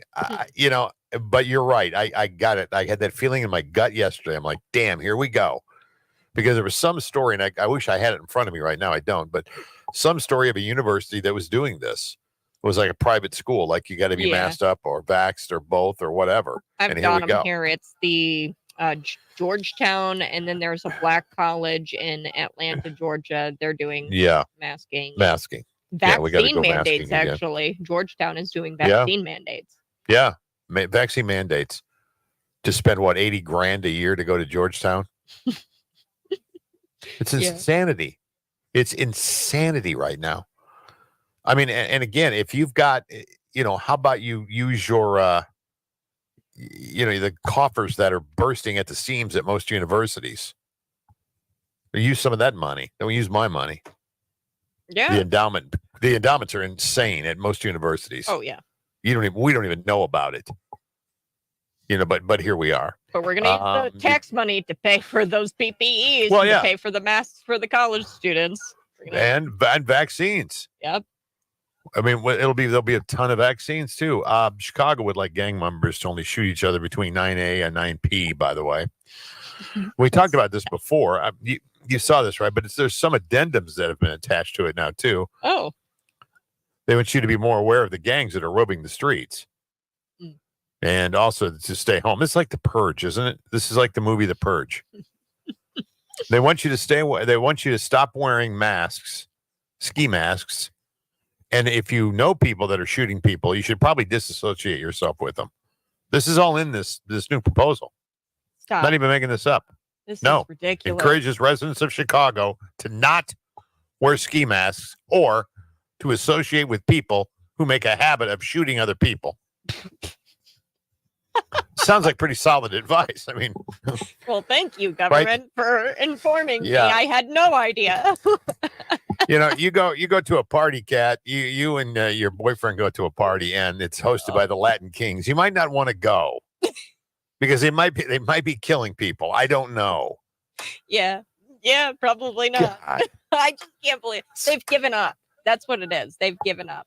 And what really sucks about it. And I don't think that there's any good police officers. And I know that's a bold statement. I don't think there's any good police officers left in Chicago. They're not enforcing the law because any good human being would be like, I can't work here. I'm going to die. There's no way I can do this. But they can't do it. They can't do it. I mean, they can't. They're like crossing guards now. I mean, it's awful. Yeah, and I couldn't imagine that good people are still in those. And if they are, just imagine the hell that you've got to deal with. And at this point, the law enforcement, they're probably like, the Safety Act. It says that I can't even keep this guy in jail. What's the point of even me arresting this guy? This guy that's shooting somebody point blank in the face. He'll be out tomorrow. Thank you, Kim Fox. Well, I mean, I go back to this all the time, and I don't understand. And if I could pull Darren Bailey aside for just a second, I would say this should have been hammered at home more often than it was. Somebody, please, somebody ask the butter cow president we have, or the governor, the butter cow governor we have, ask him, this is the third largest state for people fleeing the state. Raw numbers. Third, behind California and New York.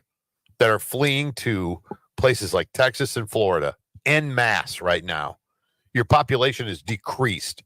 Explain why that's happening, Pritzker. Why? In this utopian state you have created or want to create, why is this happening? Does it have anything to do with crime and violence? Does it have anything to do with taxing? I mean, but again, explain yourself. Why is this happening? Nobody ever asked him that question. Well, people do, and then he denies it, Scott. He'll sit Well, there and he'll say that's right not happening. here. That's not true. Yeah, no, It is true. I know. And Here it just are the blows my mind receipts, that you he moron. can continue to lie like that. Yes. There's I the just don't data. understand. This is the check on the CEO of your company. Do you have more customers now? No, we have a lot less. Well, then we have to fire you. You're failing. But he just runs around the state with the big Jerry Lewis checks for everything. Midnight basketball and freaking whatever. But the guy does it all the time and is never held accountable for anything. Now, he would love if this state masked up again. Mm-hmm. He would love it. And the nonsense, I'll tell you why. He'd get federal money. He could pocket it like he did last time and then claim the budget is balanced. When he claims all this crap, it's because he got all the COVID money and didn't spend. He just hung on to it. Put it in the state coffers. Mm-hmm. That's where all this crap comes from. I mean, he didn't save anything. Or they paid it out to dead people in unemployment insurance. You had a little bit of that going on. Yeah, $5.2 billion of fraud. And again, you've got the scams happening everywhere. Mm-hmm. You lead the league in scams.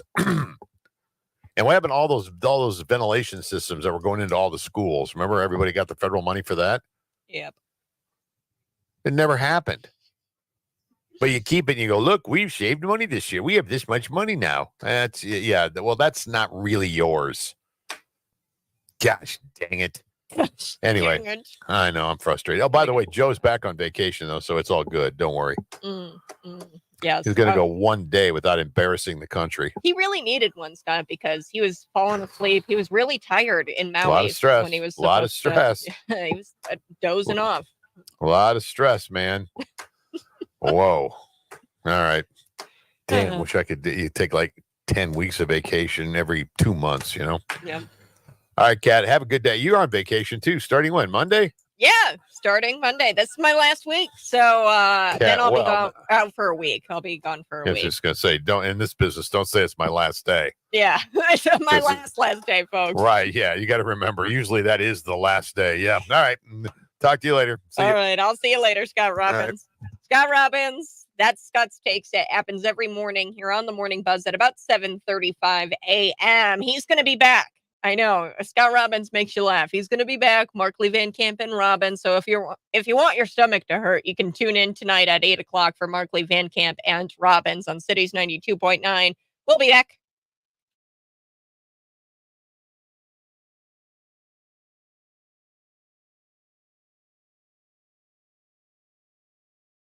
Morning. Hey, thanks so much for tuning in. If you're watching right now, go ahead and smash that like button. Just hit it. Hit that like button. And to answer Kelly's question, yes, the radio app that you are going to want to download that carries us live is just simply the Cities 92.9 app, or you can ask Alexa, hey, play Cities 92.9, and it feeds it through the TuneIn app. So you can stream us live from anywhere. If you just download, it's just Cities 92.9 WRPW. You should just be able to type in Cities 92.9 and get that via the Google Play Store or the Apple Store, wherever you get your apps. So coming up, what are we going to be talking about? Well, I told you about Dick's. Dick's Sporting Goods. Their shares went down a whopping 24% on theft concerns. Margins dropped from 36% to 34%. So their profit margin's not looking good year over year. And, my question is, how is it possible, to allow that much theft to go on, to take place? If that's happening, maybe hire a couple of guys. I think that you might actually benefit from a couple of guys being there to watch for theft. But losing 2% year over year from margins is a big deal. They're losing that. And think about all of the business that they do. Okay, 2% is people stealing from them. 2% of that, they've lost that to stealing, to thefts. So they're not making profit off of the things people steal. And we've got 24% drop in shares. That shows that these big banks aren't confident in that their stealing is going to get better. They don't think that the stealing is going to get better, that Dix is going to be able to get that under control, that the theft is just going to continue. So the big banks pulling out the 24% shows that they're not behind Dix. And I think that this is the deep state running away from physical retail market. Okay, they want you to buy things on Amazon. They don't want you to go to Dick's Sporting Goods. They don't want you to go out into the store and see people. This is why they're bringing back the COVID-19 mandates. They don't want you to be out conversing with people because that is where revolution starts. There is righteous anger going on right now, and they don't want you talking about it. They don't want you talking about what's gone on in Maui. And I've got an email here from FEMA saying that they don't want you to talk about what's going on in Maui. They said they asked, more like threatened, this nonprofit organization who's gone to Maui to try to help with the disaster relief, because we know the government isn't helping, because they wrote checks for $700 per household, whereas, the people in Ukraine are getting $2,500 per person. So far, they've gotten $2,500 per person in Ukraine. The country, okay? And $113 billion overall. The week that the Maui fires happened, they gave 1.2 million, or 1.9 million, about $2 million to Maui, and they gave 200 million to Ukraine in that same week. So come on, keep up with me here. Now we've got FEMA issuing this email to a nonprofit organization who is helping out there in Maui with the disaster. And they're working on cleaning up the debris, and then they're working on the damage. And we've got FEMA saying, stop posting images and videos while on the ground, effective immediately, or else. They're losing control of the narrative, folks. This is not a regime that thinks that Donald Trump isn't a threat. This is not a regime that thinks that Donald Trump is on the ropes. This is a regime in panic, and that's dangerous.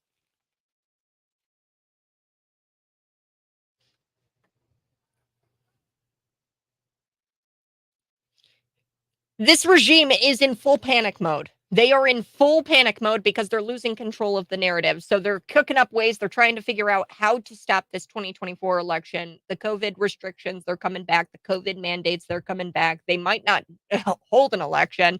I'm looking at headlines this morning. We've got the New York Times. Elections are bad for democracy. The Atlantic. Americans vote too much. They'll never cancel the 2024 election, Kat. That's crazy talk. You conspiracy theorist. Really? Really? The media, they're already spinning that narrative. They're coming for your elections.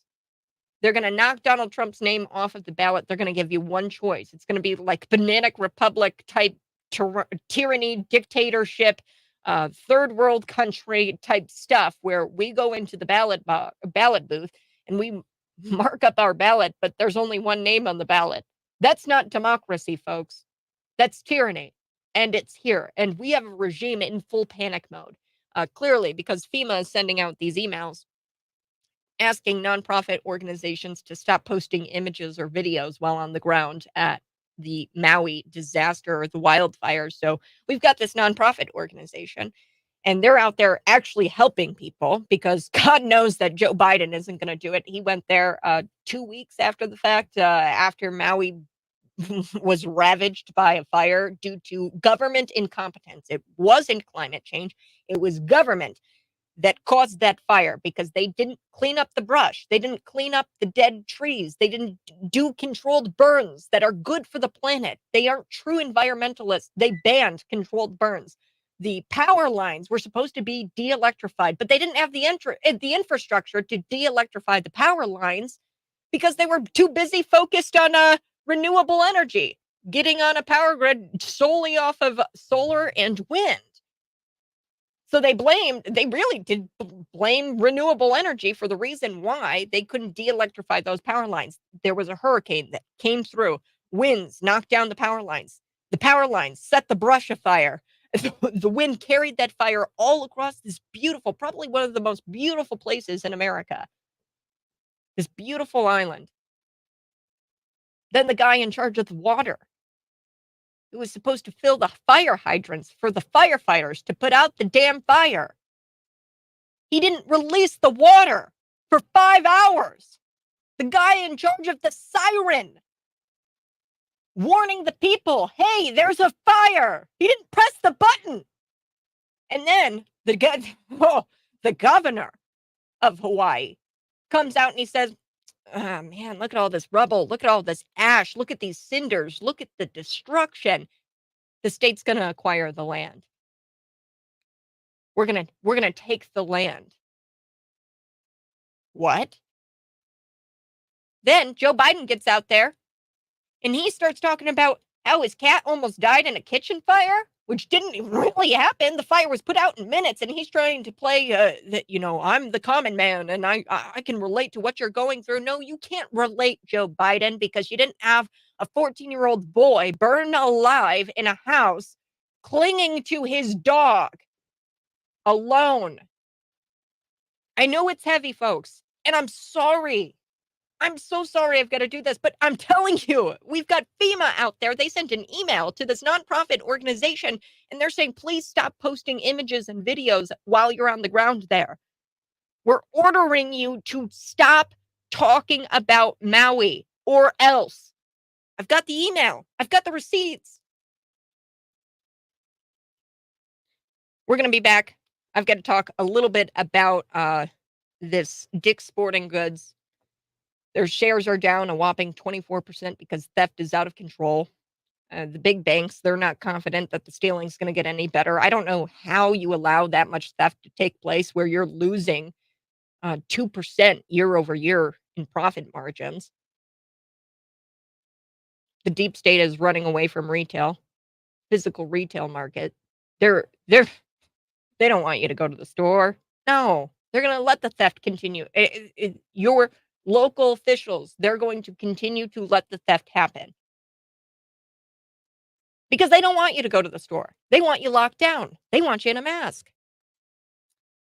Federal Appeals Court suggesting that D.C. selectively enforced defacement laws against BLM and this pro-life group. So I'm going to be talking about that. This is a big deal. It's a federal appeals court. They ruled that officials in Washington, D.C. local government could be sued for selectively enforcing property defacement statutes. It's a statute in the law. It's like a local ordinance where they say that you can't deface property, city property. Now, they punished these pro-life activists who wrote a little pro-life message on the sidewalk. They arrested them, and not to mention this ordinance is absolutely nuts. Like, you're going to arrest people for writing on a sidewalk? Come on now. Like, what planet is this? What country is this? But this pro-life organization said, whoa, that's selective enforcement of the law, because you remember when in 2020 BLM literally set places afire and you did nothing. You didn't arrest them. So now this federal appeals court is actually siding with the pro-lifers on this one, and I'm excited to tell you about it. It's a good news story. That's next.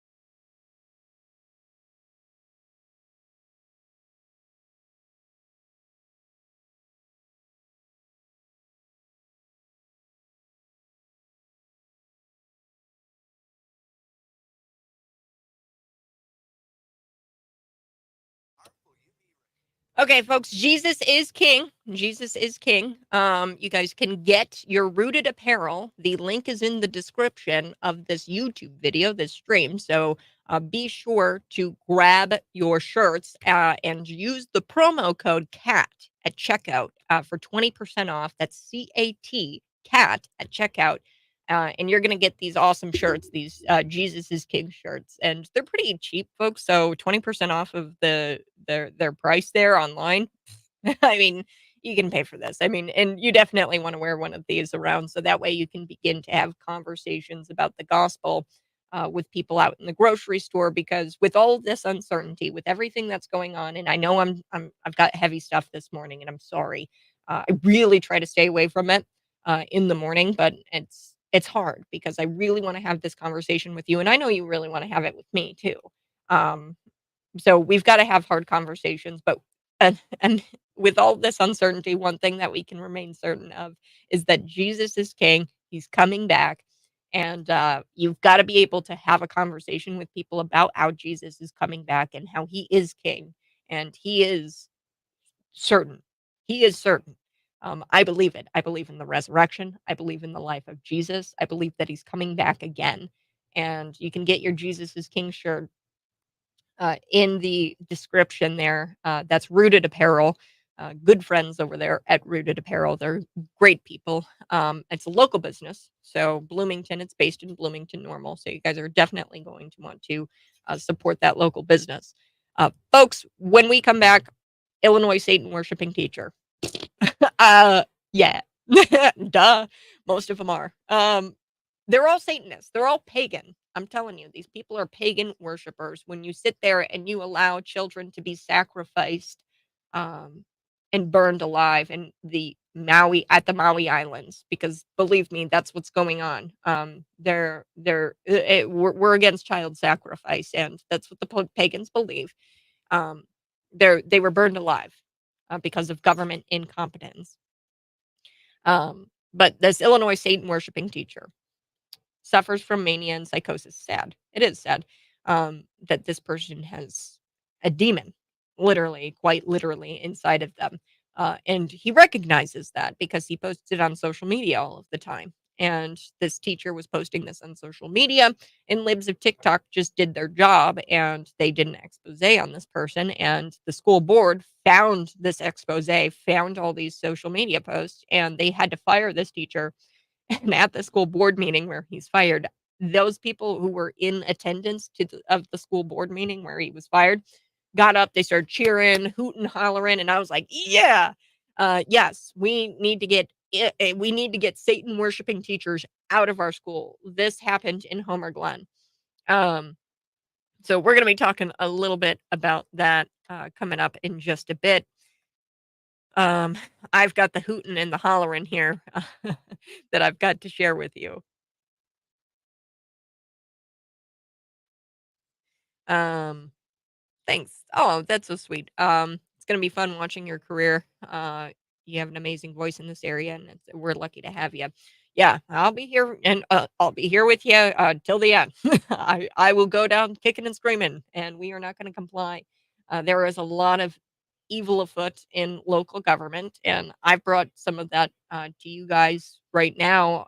What really needs to happen locally is that somebody needs to bring a suit against the town of Normal. I'm actually kind of working on something with the Americans for Prosperity. I hope that they pick up this news story about how this is the first municipality in the country to try to pull something like this off, an all electric development developed by the town, not by private developers. No, of course not. I don't think that's legal. I really don't, because there's a federal law that says, hey, y'all, you can't regulate utilities. And that's what they're doing indirectly by mandating that you go all electric. And there was actually a case went up to a federal court, and the the California Restaurant Association, they said, hey, you can't do this via an ordinance. They were trying this Berkeley, California city. They were trying to create an ordinance, and Mayor Chris Coos has said that he has plans to do this, where they're going to create an ordinance and mandate that all developments in Normal do all electric from here on out in the name of climate change. And Berkeley was sued, and the California Restaurant Association won that case. So that's something that's going on locally. That's going to be a big deal here coming up in a couple of months. There's all kinds of things. Illinois Satan worshipers. We've got people who um, uh, confess that they have mania and psychosis and that they are violent and they have violent tendencies, and then they get hired at public schools. Like, what the hell? Who was in charge of this? Right? Like, who hired this guy? Did you not check his social media? We live in a social media age. Like, get with the program, man.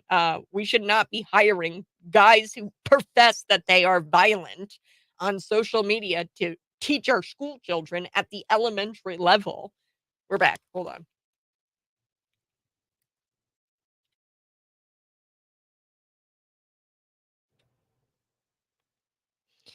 Satan worshiping teachers. Yeah, they're everywhere.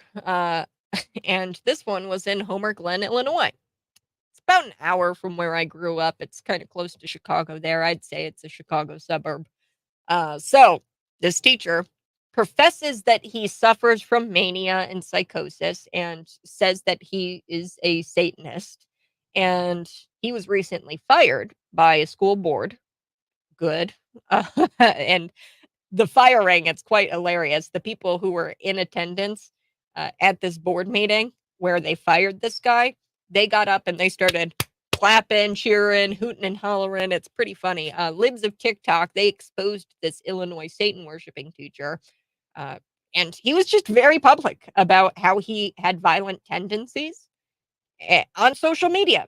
Like, who hired this guy? Like, and this should tell you that people don't check social medias. They don't check into who these people are who are teaching your children at an elementary level. So this is an elementary school, and this guy, I'll get to his social media posts because it's gonna raise your eyebrows and you're gonna gasp at what this guy was posting on social media. How did the guy get a job in the first place? I don't know. But we're going to talk about it here coming up in just a little bit. But first, got to talk about the federal appeals court. They are suggesting that DC, Washington, D.C., the local government there, selectively enforce defacement laws against BLM and this pro-life group. So here's the story. The local government in Washington, D.C. could be sued for selectively enforcing a property defacement statute. So there's a statute in law. It's an ordinance. It's a stupid ordinance, but it exists. This ordinance that says that you can't deface city property, and it's very vague. And what these pro-life activists did, they went and they wrote on the sidewalk with some chalk, and they wrote the words "Black preborn lives matter." Now, this happened in 2020, and these pro-life activists were arrested in 2020 for this chalk graffiti. Now, the local government, of course, ignored the more permanent actions, mind you, by the Black Lives Matter activists back in 20, where they were literally setting ablaze businesses and city buildings. They were rioting. Right? We lived through 2020. We understand. And this case was brought before a local district court, and the city said, no. We didn't selectively enforce this defacement statute like you're claiming we did. We're dismissing this. We're getting it out of the courts. So of course, naturally, the pro-life protesters, they appealed that to the federal appeals court, and the federal appeals court said, yikes, this is bad. So these pro-lifers, they are with the Students for Life and with the Frederick Douglass Foundation. So it's a foundation. They teamed up. The foundation alleged that the protesters' First and Fifth Amendment rights were violated. The group acknowledged that the chalk graffiti violated the city ordinances, but they argued that Washington, D.C.'s selective enforcement of those laws was unconstitutional. Now, this lower court, like I said, dismissed this lawsuit, but then they appealed it, and now this higher court has ruled to overturn that dismissal. So Washington officials, they can't censor messages they disagree with. Okay, you can't do that. You have to enforce the law equally, and you have to do that without any kind of bias with the content. It doesn't matter in what context or content It is, and you have to enforce the law equally. You can't do selective enforcement of this defacement ordinance. So they have the right to free speech, and I'm glad that the DC circuit, this federal court, agreed that the foundation should be able to exercise their constitutionally protected freedom, uh, and to really just peacefully. I mean, what's the harm of putting preborn Black Lives Matter? Like, what's so evil about that? They should be able to peacefully share their views, same as everyone else. If Black Lives Matter, these Antifa type can go set a building ablaze and not be reprimanded for that or not be cuffed, arrested for that, then these pro-lifers who wrote preborn Black Lives Matter with chalk on a sidewalk should definitely not be arrested. Do want to shift gears here on the morning buzz. We're rapid fire this morning. 8:11 on a Wednesday morning. The debate is tonight. I've got updates on the Trump surrogates, how they're going to be there. You're going to want to stick around in about 5 minutes. I'll get to that story, but this Illinois story out of Homer Glen. So Homer Glen, about an hour from where I grew up, hour or so. It's like a Chicago suburb, kind of. This Illinois elementary school teacher has been fired after Libs of TikTok. So Libs of TikTok, they're more like an aggregation where they take liberals of TikTok and they aggregate it on their TikTok account. But they've done a lot on Twitter. They've exposed a lot. They're almost like their own media entity. It's like independent journalism. So they create an expose of posts made by this social media worshiping Satanist, where he slams the police and he admits where he suffers from mania and psychosis and a bipolar disorder. So his posts went viral after Libs of TikTok screenshotted them and just simply put them up on their site. And eventually that caused this Homer Glen School District to take action and to terminate this guy that they hired. I don't know who is in charge of hiring at these school districts, but like, oh, what's wrong with you? Why did you not check this guy's social media? So I'm going to get to some of his posts. Then I want to play this clip because it's hilarious, of the people cheering when this guy got fired. Good. Don't know how this guy even got hired. But so here's the post. I have bipolar 1 disorder with mania and psychosis. He wrote this in a 2018 Facebook post where he used female pronouns. So he uses all kinds of different pronouns. The guy's name is Chris Martin. He uses they, she, I don't know, they, z, them. It just depends on his mood that day. This condition has drastically changed my life for better or for better and worse. Because of it, I suffer from irrational thought processes, which make my fears and anxieties triple. Okay. And then he says more on social media. He goes, every day I battle with my mind to survive and be the best I can be. I have done things in my conditions of psychosis and mania that have made me violent and have been hurtful to others. But I am not my disease. I am me. I know me and I love me.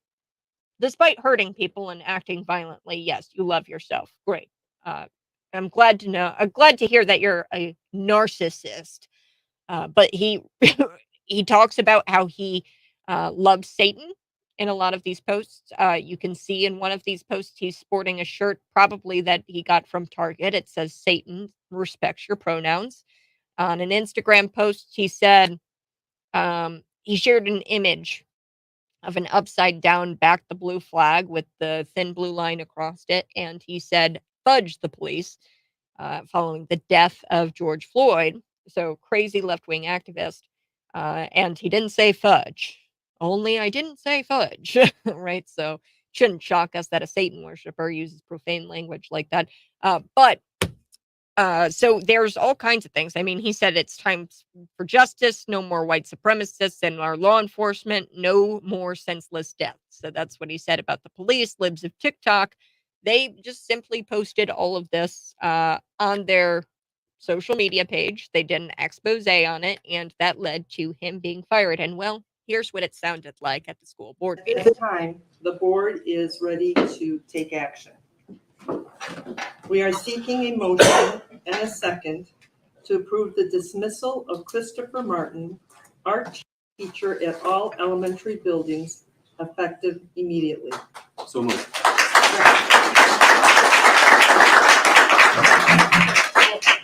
Who's second? So Okay, roll call, please. Claus, Yes. of course, after the firing of this Satan worshiping teacher. And I like this comment. Ken, he says, how did he get hired? Because the administration is just happy to have a body in the room. The bar is very low. Yes, it is. All right, I do have to shift gears here from that story, but incredible story. It actually is a good story because it ended with libs of TikTok celebrating their victory, writing, quote, the 2023-2024 school year is off to a great start with libs of TikTok always on the lookout for predators, groomers, and wokeness in your kids' schools.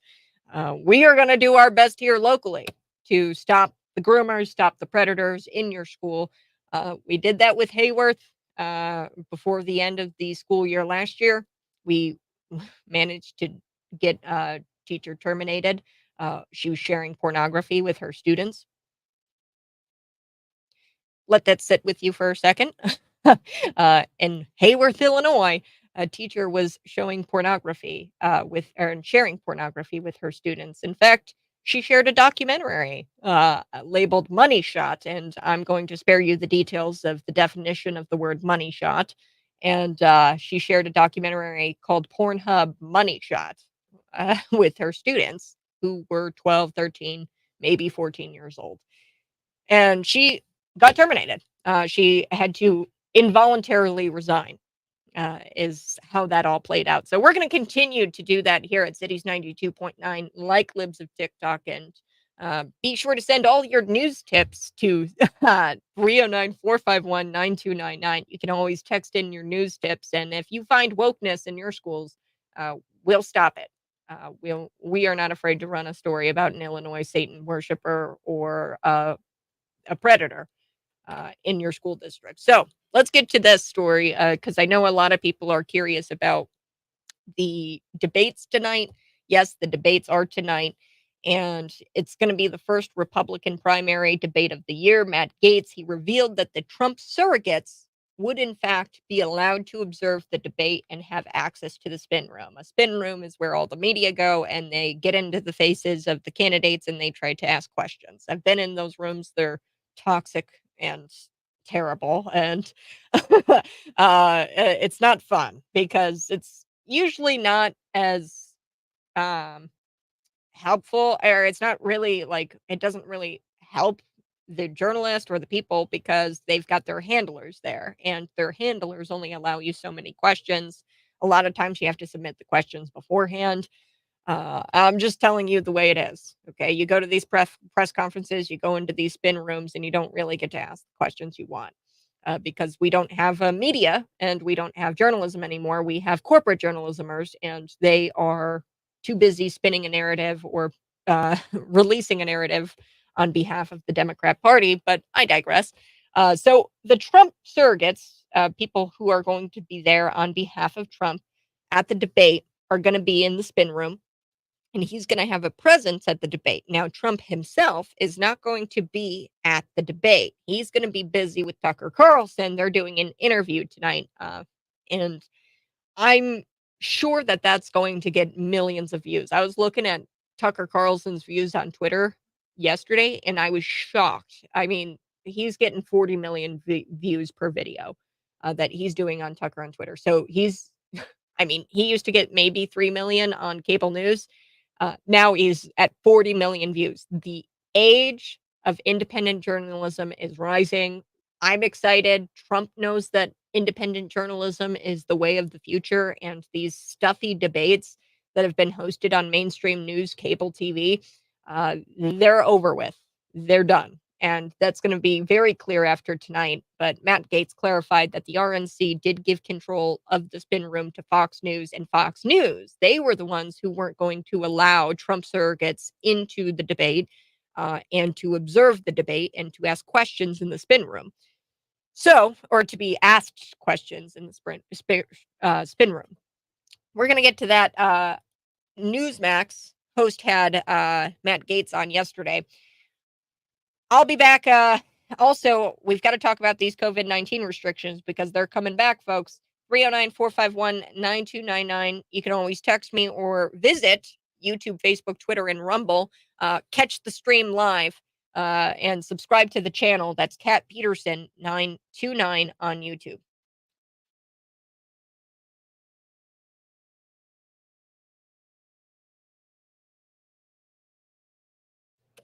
Good morning. Hey, thanks so much for tuning in. I appreciate it. If we don't start standing up for our rights through the Constitution, they will take them.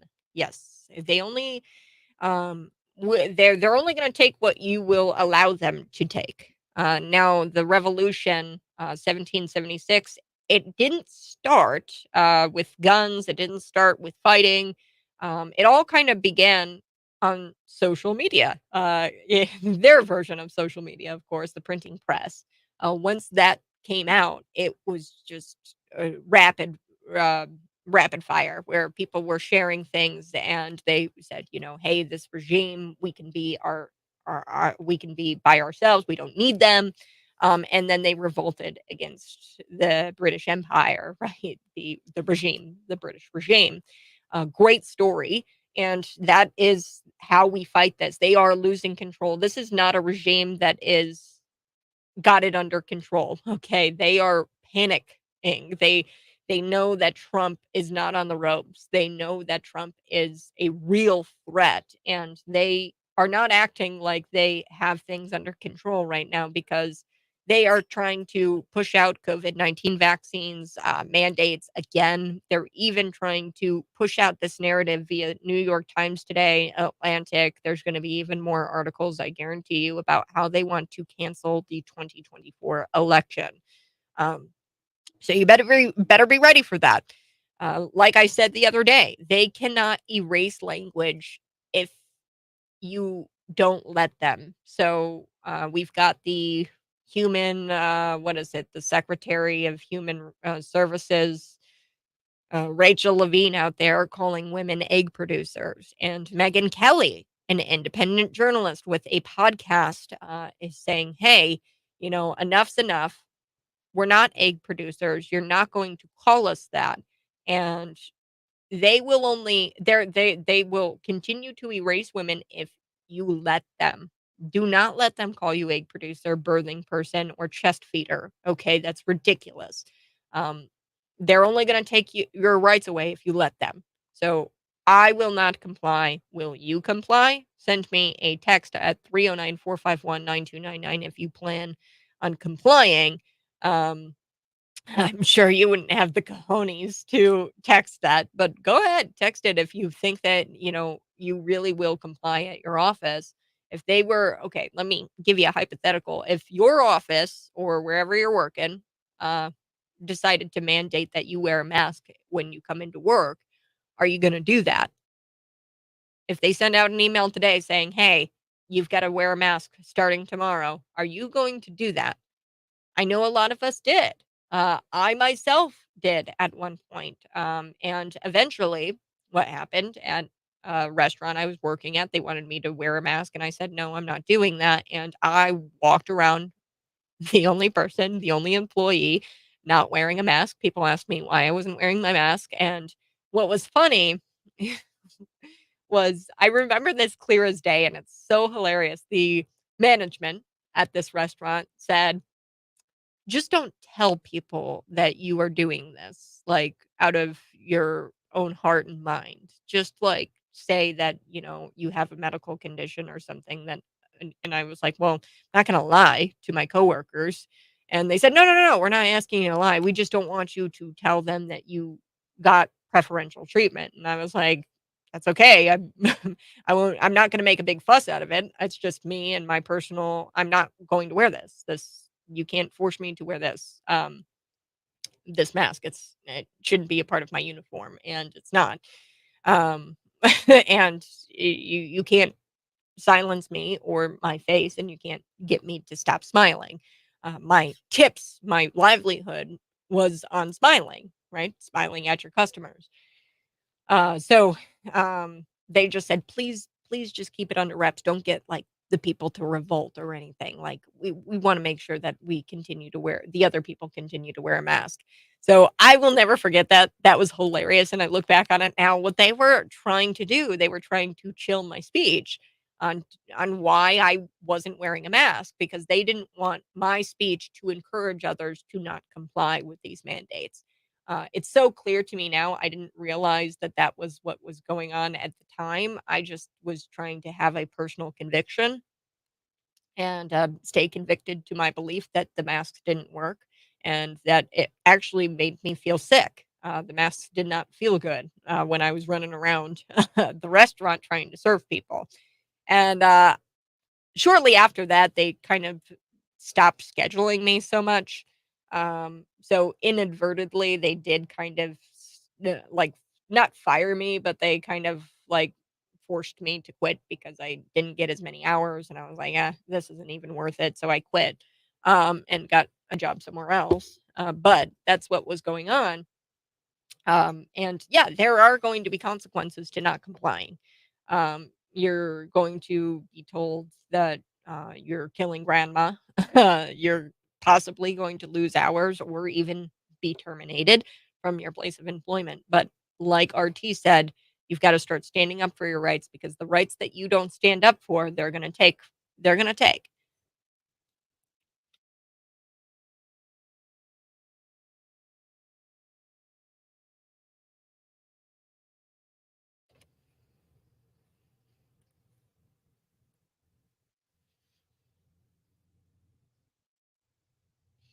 All right, Alex Jones actually called it. He called the vaccine mandates, he called the COVID-19 mask mandates, he called it over the weekend, and then all of a sudden we've started to see this mainstream news where they're reinstituting COVID restrictions. So as of right now, I don't think Illinois State University has implemented those vaccine mandates or those COVID-19 masking mandates.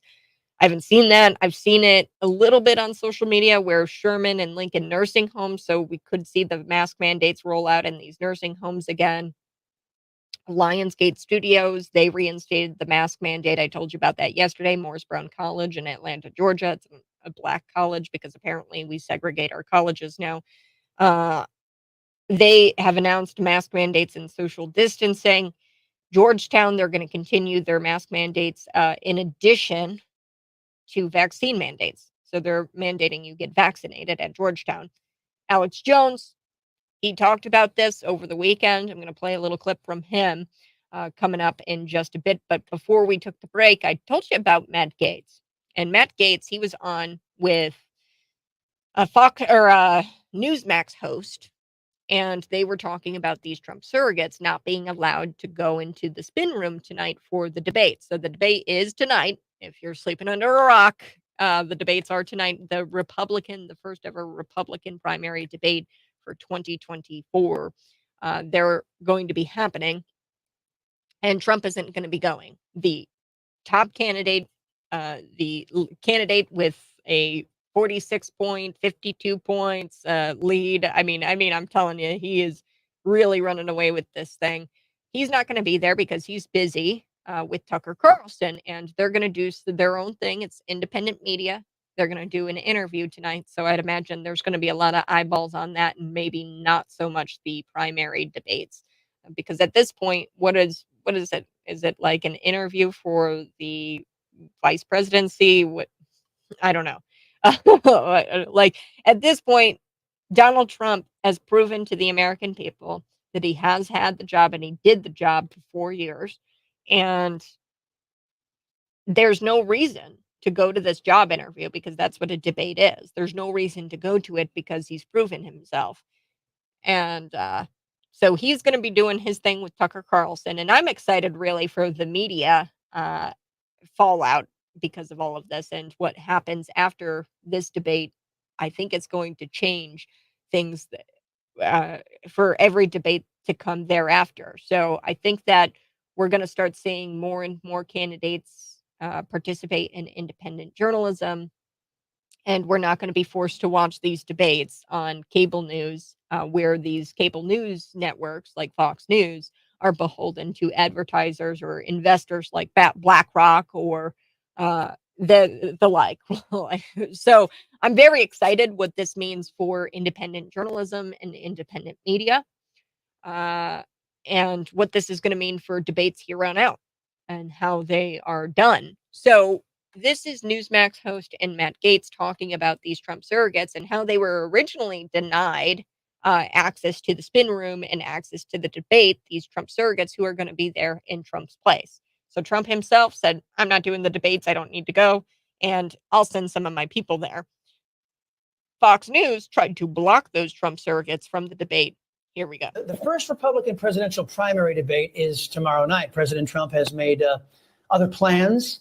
And now we're learning Fox News, the Never Trump network, won't allow Trump surrogates to attend the debate and the spin room after the debate. Now, this move, as you know, is completely unprecedented. That doesn't sound like the RNC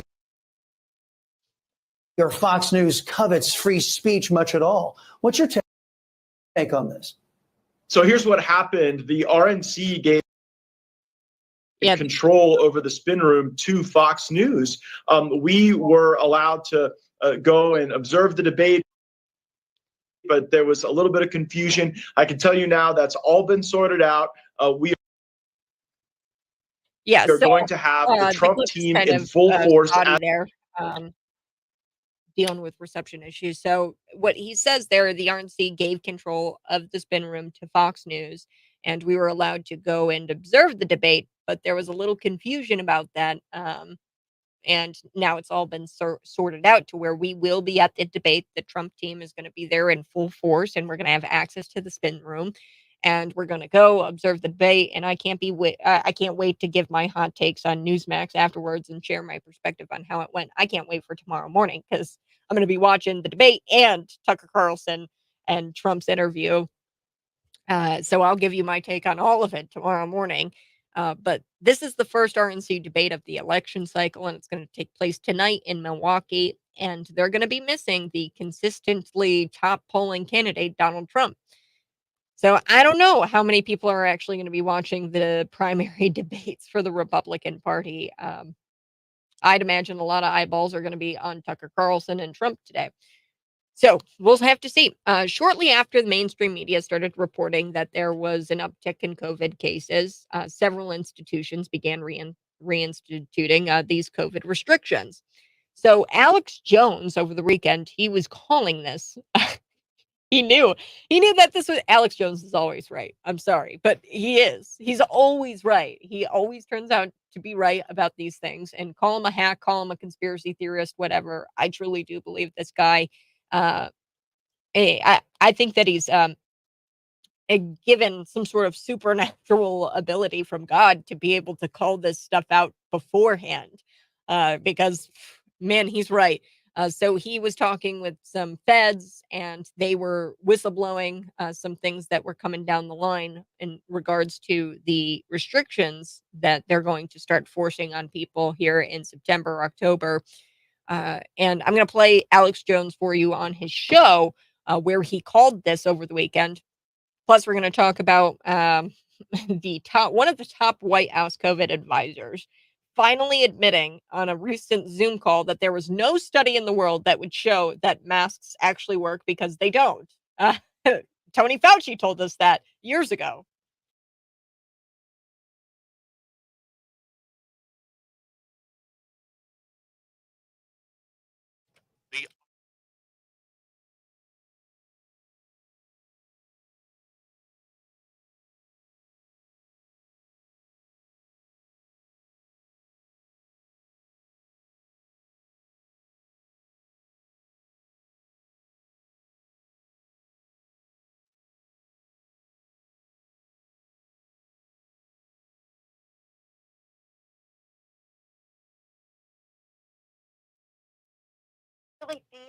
All right, we're going to be back. I'm going to play this for you. Alex Jones on his show. He's got all of those paperwork. I mean, that's an intense show. I don't watch the Alex Jones show every day.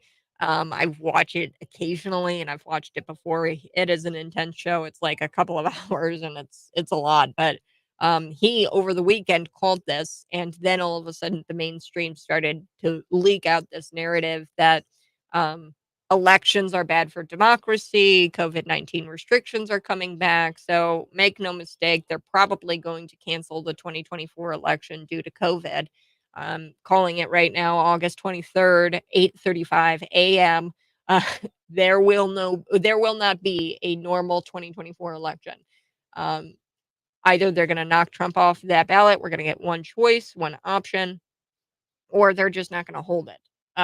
And they're going to prolong it or they're going to delay it. I don't know. But we'll have to see. So Alex Jones calling this over the weekend, and then all of a sudden the mainstream starts to report on this and leak out this narrative that elections are bad for democracy, Americans vote too much, blah, blah, blah. So Fox News got rid of Tucker Carlson. They've actually showed their true hands and their true intent. They're definitely not for conservative mindset. Of course not. No. Fox News is not of a conservative mindset. Now, I do believe people who work at Fox might be. Laura Ingraham, she's pretty good. Maria, she's pretty good. Now, I do think that they have conservative mindsets, but they can never truly break away from their network. And I know this because I've worked in corporate situations. I actually worked for NPR. You can't break away from the company line. Okay, you can't break away from what your advertisers want. You can't break away from that truly because you are beholden to them. Because that's what keeps the lights on. That's what keeps the money flowing. And we're starting to see this rise of independent journalism, independent media, where they are doing subscription based things. They're starting to do small sponsorships or like ambassadorships, which is the way of the future, where you pay ambassadors to endorse your product. If you have a product, then you can, you know, sell that product you yourself as an ambassador of that product, and then you get a commission off of it. So that's how you keep the lights on for your media company. So we're starting to see this rise in independent media, and I think it's a great thing. It's good for the people because then you're beholden to the people. You're not actually forced to do what your company wants you to do. That's corporate journalism, and it's evil and it's wrong. You should really be for the people, and you should advocate for the people as a journalist. I truly believe that, and I think most people do. Um, but it's hard if you are in one of these corporate type settings. Luckily, here we're a family owned business, and our corporation believes in people first. Um, so, BlackRock, I'm sorry, if you invested with Cities 92.9 tomorrow, you're going to be SOL when it comes to me writing about you guys or writing about some sort of ideology that you are against. Okay, so Fox News, they're beholden to people like BlackRock who invest in their company and own parts of their company. It's an evil it's a corporate scam. That's really what it is. So we're going to talk about Alex Jones here next, how he called the COVID-19 mandates before they started to leak this all out in the media because he had some whistleblowers come to him and say, "Hey, this is coming down the line."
New COVID lockdowns inevitable. The fear mongering, they have already ramped it up. It's returning. The COVID lockdowns, make no mistake, likely, I'm going to call it right now, by December, there's going to be mask mandates, vax mandates. I wouldn't doubt it on campus, Illinois State University, IWU, all of them. We're starting to see nursing homes here locally in central Illinois force their employees to wear masks now. Lincoln Sherman nursing homes, that's what I saw. And Alex Jones was right. I like this text message from, I think it's David in South Bloomington. He goes, yeah, Alex Jones was right. Duh, he always is. Yeah. Alex Jones is always right. I don't know how or why or how he does it, but he was right. And he talks in his show that was on Friday, I think at 11 a.m. Eastern time, I think is where he's at.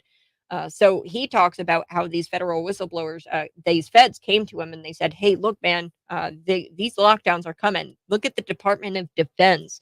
They have millions of dollars going towards COVID test kits, and they are paying for millions of dollars of COVID test kits. The VA, they're paying for millions of dollars of COVID test kits, equipment, whatever that is. They're all very vague in these contracts. So they have these contracts with these people for these COVID-19 test kits and for the PPE. And what's disturbing about these contracts is there's dates going out to 2028. So they've got contracts made up with these people, and they are issuing COVID-19 test kits to people in 2028. Like they're paying for these through 2028. So 5 years of this, 5 years of COVID-19 restrictions. Come on. And then you start to see the Atlantic come out with this headline, Americans vote too much. And then you see the New York Times headline this morning, elections are bad for democracy. Are they going to cancel the 2024 election because of COVID? Wouldn't doubt it. And now I'm starting to sound like Alex Jones. Let's take a listen to Alex Jones calling it on Friday that there were going to be restrictions reinstituted and reinstalled at colleges and hospitals around the nation. Ladies and gentlemen, I got a call yesterday. An individual was in town, and they wanted to meet with me that I know well, and they are a high-level manager in the TSA. And I went and met with them and had a cup of coffee with them. And they said, you got to warn people. Tuesday. You got to warn people. So he sat down with people, TSA, in the TSA, and they said that the COVID-19 restrictions are coming back. I'm not going to play the full clip for you. You guys can find that. I retweeted it on our Cities 92.9 Twitter.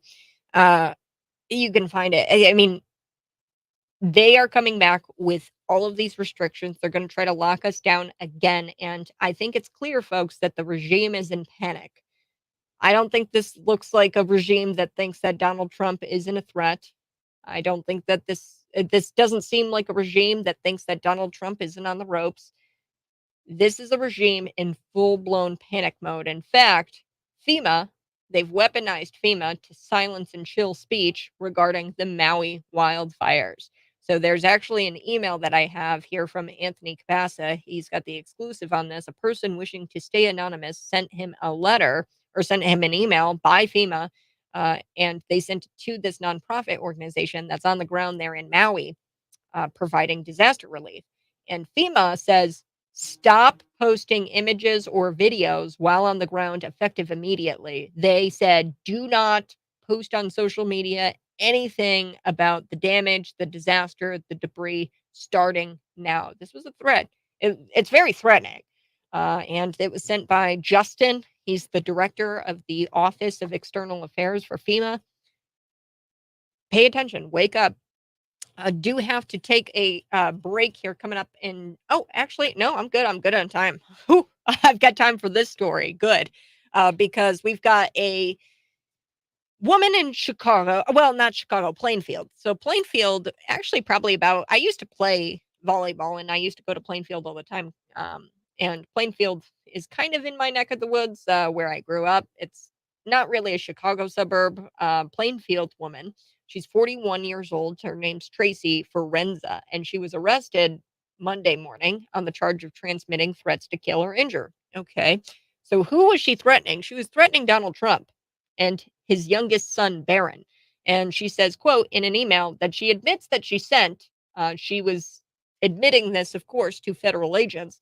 She said, yeah, I did send this email that reads, I will shoot Donald Trump and Barron Trump straight in the face any opportunity I get. So she sent this email to Palm Beach area educational institution. Palm Beach, I guess, is where Trump has a residence. And in a similar email, she says that she would slam a bullet into Barron Trump. And she lives in Plainfield. CBS News Chicago said that she made her first court appearance on Monday afternoon. The judge said that her case must be heard in Florida because that's where the charges were filed. Of course, Chicago wouldn't file charges against her because it's Chicago. And the Chicago federal court said that she's is supposed to appear today, and the judge is going to decide how she's going to be transported to Florida to answer for her crimes that she was charged with, because they charged her there with the crimes in Florida. My question is, where's the pre-dawn raid? Where is it? Because I remember just a couple of weeks ago, Craig Robertson, who did the same things. I mean, her social media is riddled with Trump hanging by a noose, like some sort of mannequin hanging by a noose that looks like Trump. Her social media is just full of threats against former President Donald Trump and Barron, his son. Where's the pre-dawn raid? Because Craig Robertson did the same thing. He made all kinds of threats against President Joe Biden, which is awful. But he had to answer for his crimes in a much different way. Because what he has to do, or what happened to him was his door was kicked in before the sun rised, and he was shot and killed. Now, there's no reports of him resisting arrest. In fact, the opposite. He was cooperating with the FBI. The FBI came to his house prior to that raid, and they sat down with him and had a conversation. Facebook kept all of his threats up on social media about threats and making threats against Joe Biden. They kept it up there, and I mean, he was an elderly man. The guy needed his computer taken away for sure. And he definitely should have been charged, I think, with something. I don't know, making threats, what exactly, is a true threat, right? If we go after people for freedom of speech, that's some cloudy waters, it's mucky. But Craig Robertson, he's dead for doing the exact same thing that this woman did in Plainfield, Illinois. Where is the pre-dawn raid? Where's the pre-dawn raid on Kathy Griffin for making social media posts about how she wanted to kill Donald Trump? It's a two-tiered justice system, folks. One person died, the other person gets to live. And we'll have to see what happens with this case. They might just chalk it up to, oh, she's kind of crazy. that might be it for this woman. All right, we're going to be back. I'm going to be talking a little bit about this story. Dick's Sporting Goods, their shares fall 24% as there's theft concerns. So there's been a lot of thefts at Dick's Sporting Goods. I don't think that Dick's is going to survive. Honestly, you look at the numbers here, it's not good. And the big banks, they're not confident that the stealing is going to be getting better because, like I said, the 24% drop in shares. We'll be back next.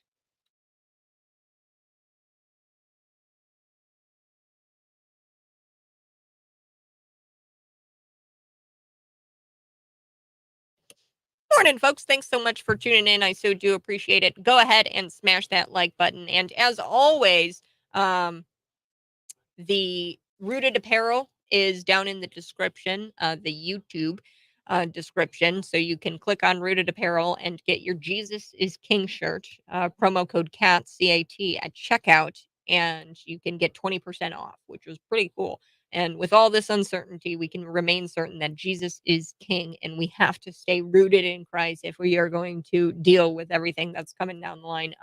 I will read the rest of this letter, actually. Thanks, Kelly, for commenting. I've got the letter here. Here we go. Okay. So, Anthony Cabasa, he's got the exclusive. This person said that he wanted to remain anonymous. He works for a nonprofit who is there responding in Maui for the disaster relief. And then FEMA emails the nonprofit and says, hey, we want you to stop posting any kind of images or videos while on the ground. So they said, out of respect for the families or for those who perished, we were asked by Maui County officials to pause on posting on social media and elsewhere new imagery of damage, disaster, debris starting now. They're asking for a full stop on disaster imagery going forward. So they're saying that it is coming from the Maui County officials. So you kind of can tell in this email here that they are avoiding this, ownership of stopping this social media posting. So they're avoiding taking ownership of that censoring.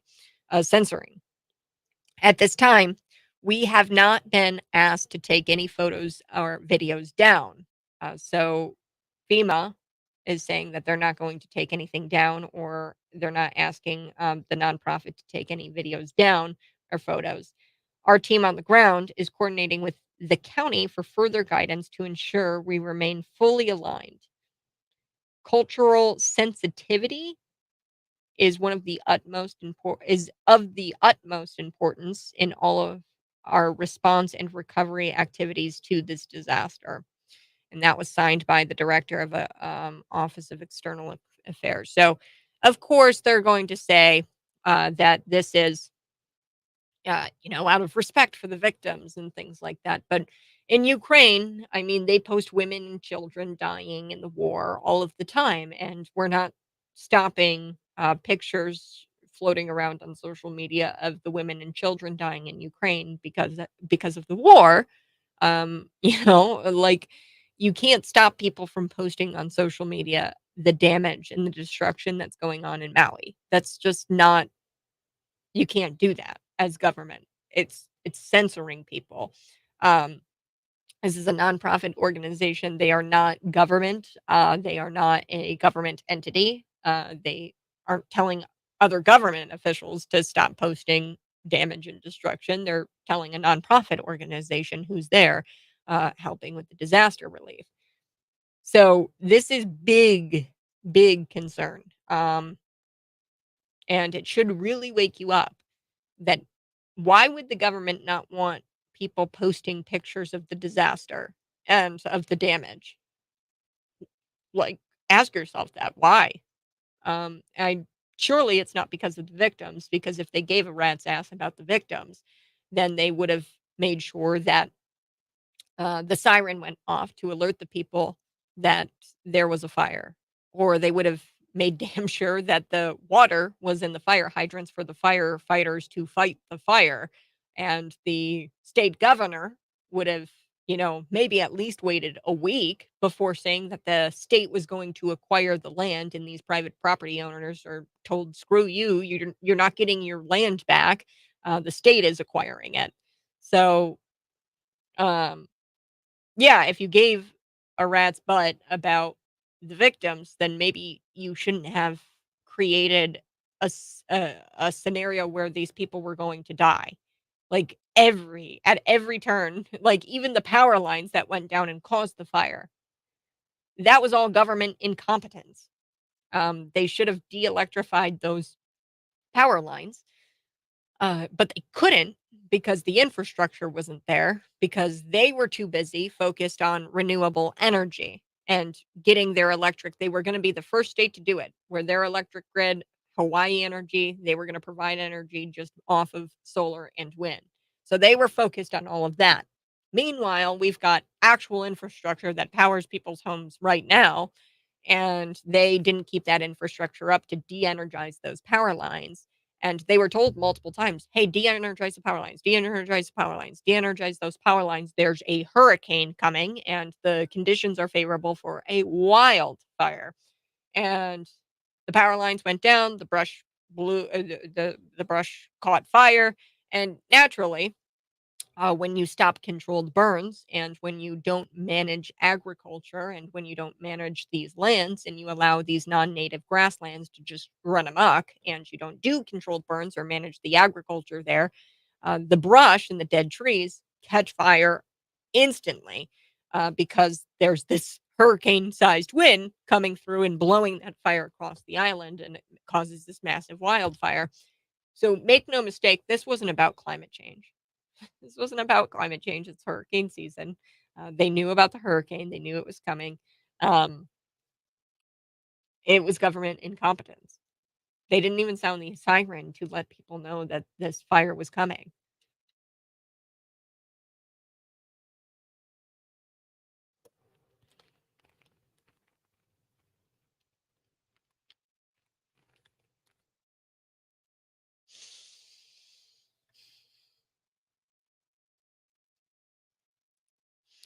They don't want people to see the destruction caused by the Democrat-run state and how completely useless they are. Yes, the destruction was not caused by climate change. I'm sorry, Kamala Harris, you're wrong. It was caused by government incompetence. The guy who was supposed to sound the siren to let the people of Maui know that the wildfire was there and it was coming. He didn't sound the siren. The guy in charge of the water to fill the fire hydrants so that way the firefighters could fight the fires. He didn't release the water to the reservoirs for 5 hours. The fire had a chance to breathe and to ravage the town for 5 hours. Then the power company refused to de-energize those power lines after they were given multiple warnings. Hey, the conditions are favorable for wildfires. Be sure to de-energize those power lines. Power lines went down. The brush, which wasn't supposed to be there because the government hasn't managed the land there. Now all of these non-native grasses have run amok and the brush is dry. The trees are dead because they don't do controlled burns and they don't manage the land like they're supposed to. The brush just set ablaze. The hurricane wind blows that blaze all across the island, burning people alive, burning children alive. Young boy clutching to a dog. His remains were found in a house. He was clutching to his dog. The parents weren't allowed into the house to see the remains because it was just that horrific of a scene. And you've got Joe Biden out there trying to compare that situation to a small kitchen fire he had that was out within minutes. My cat, my Corvette, they could have burned. Come on. And then we've got FEMA out there telling a nonprofit organization who's actually helping, by the way, hey, don't talk about it. Don't talk about the disaster in Maui. Stop sharing images on social media. That's according to an email that I've got right here. I've got the receipts. We do have to take a break. Well, the show is over, man. We have had an amazing show today. Thanks so much for tuning in. I do appreciate you. As always, you can subscribe to the channel, Kat Peterson 929. You can share this out with your normie friends. You can also text me any news tips that you might have, 309-451-9299. You can text those to my cell phone.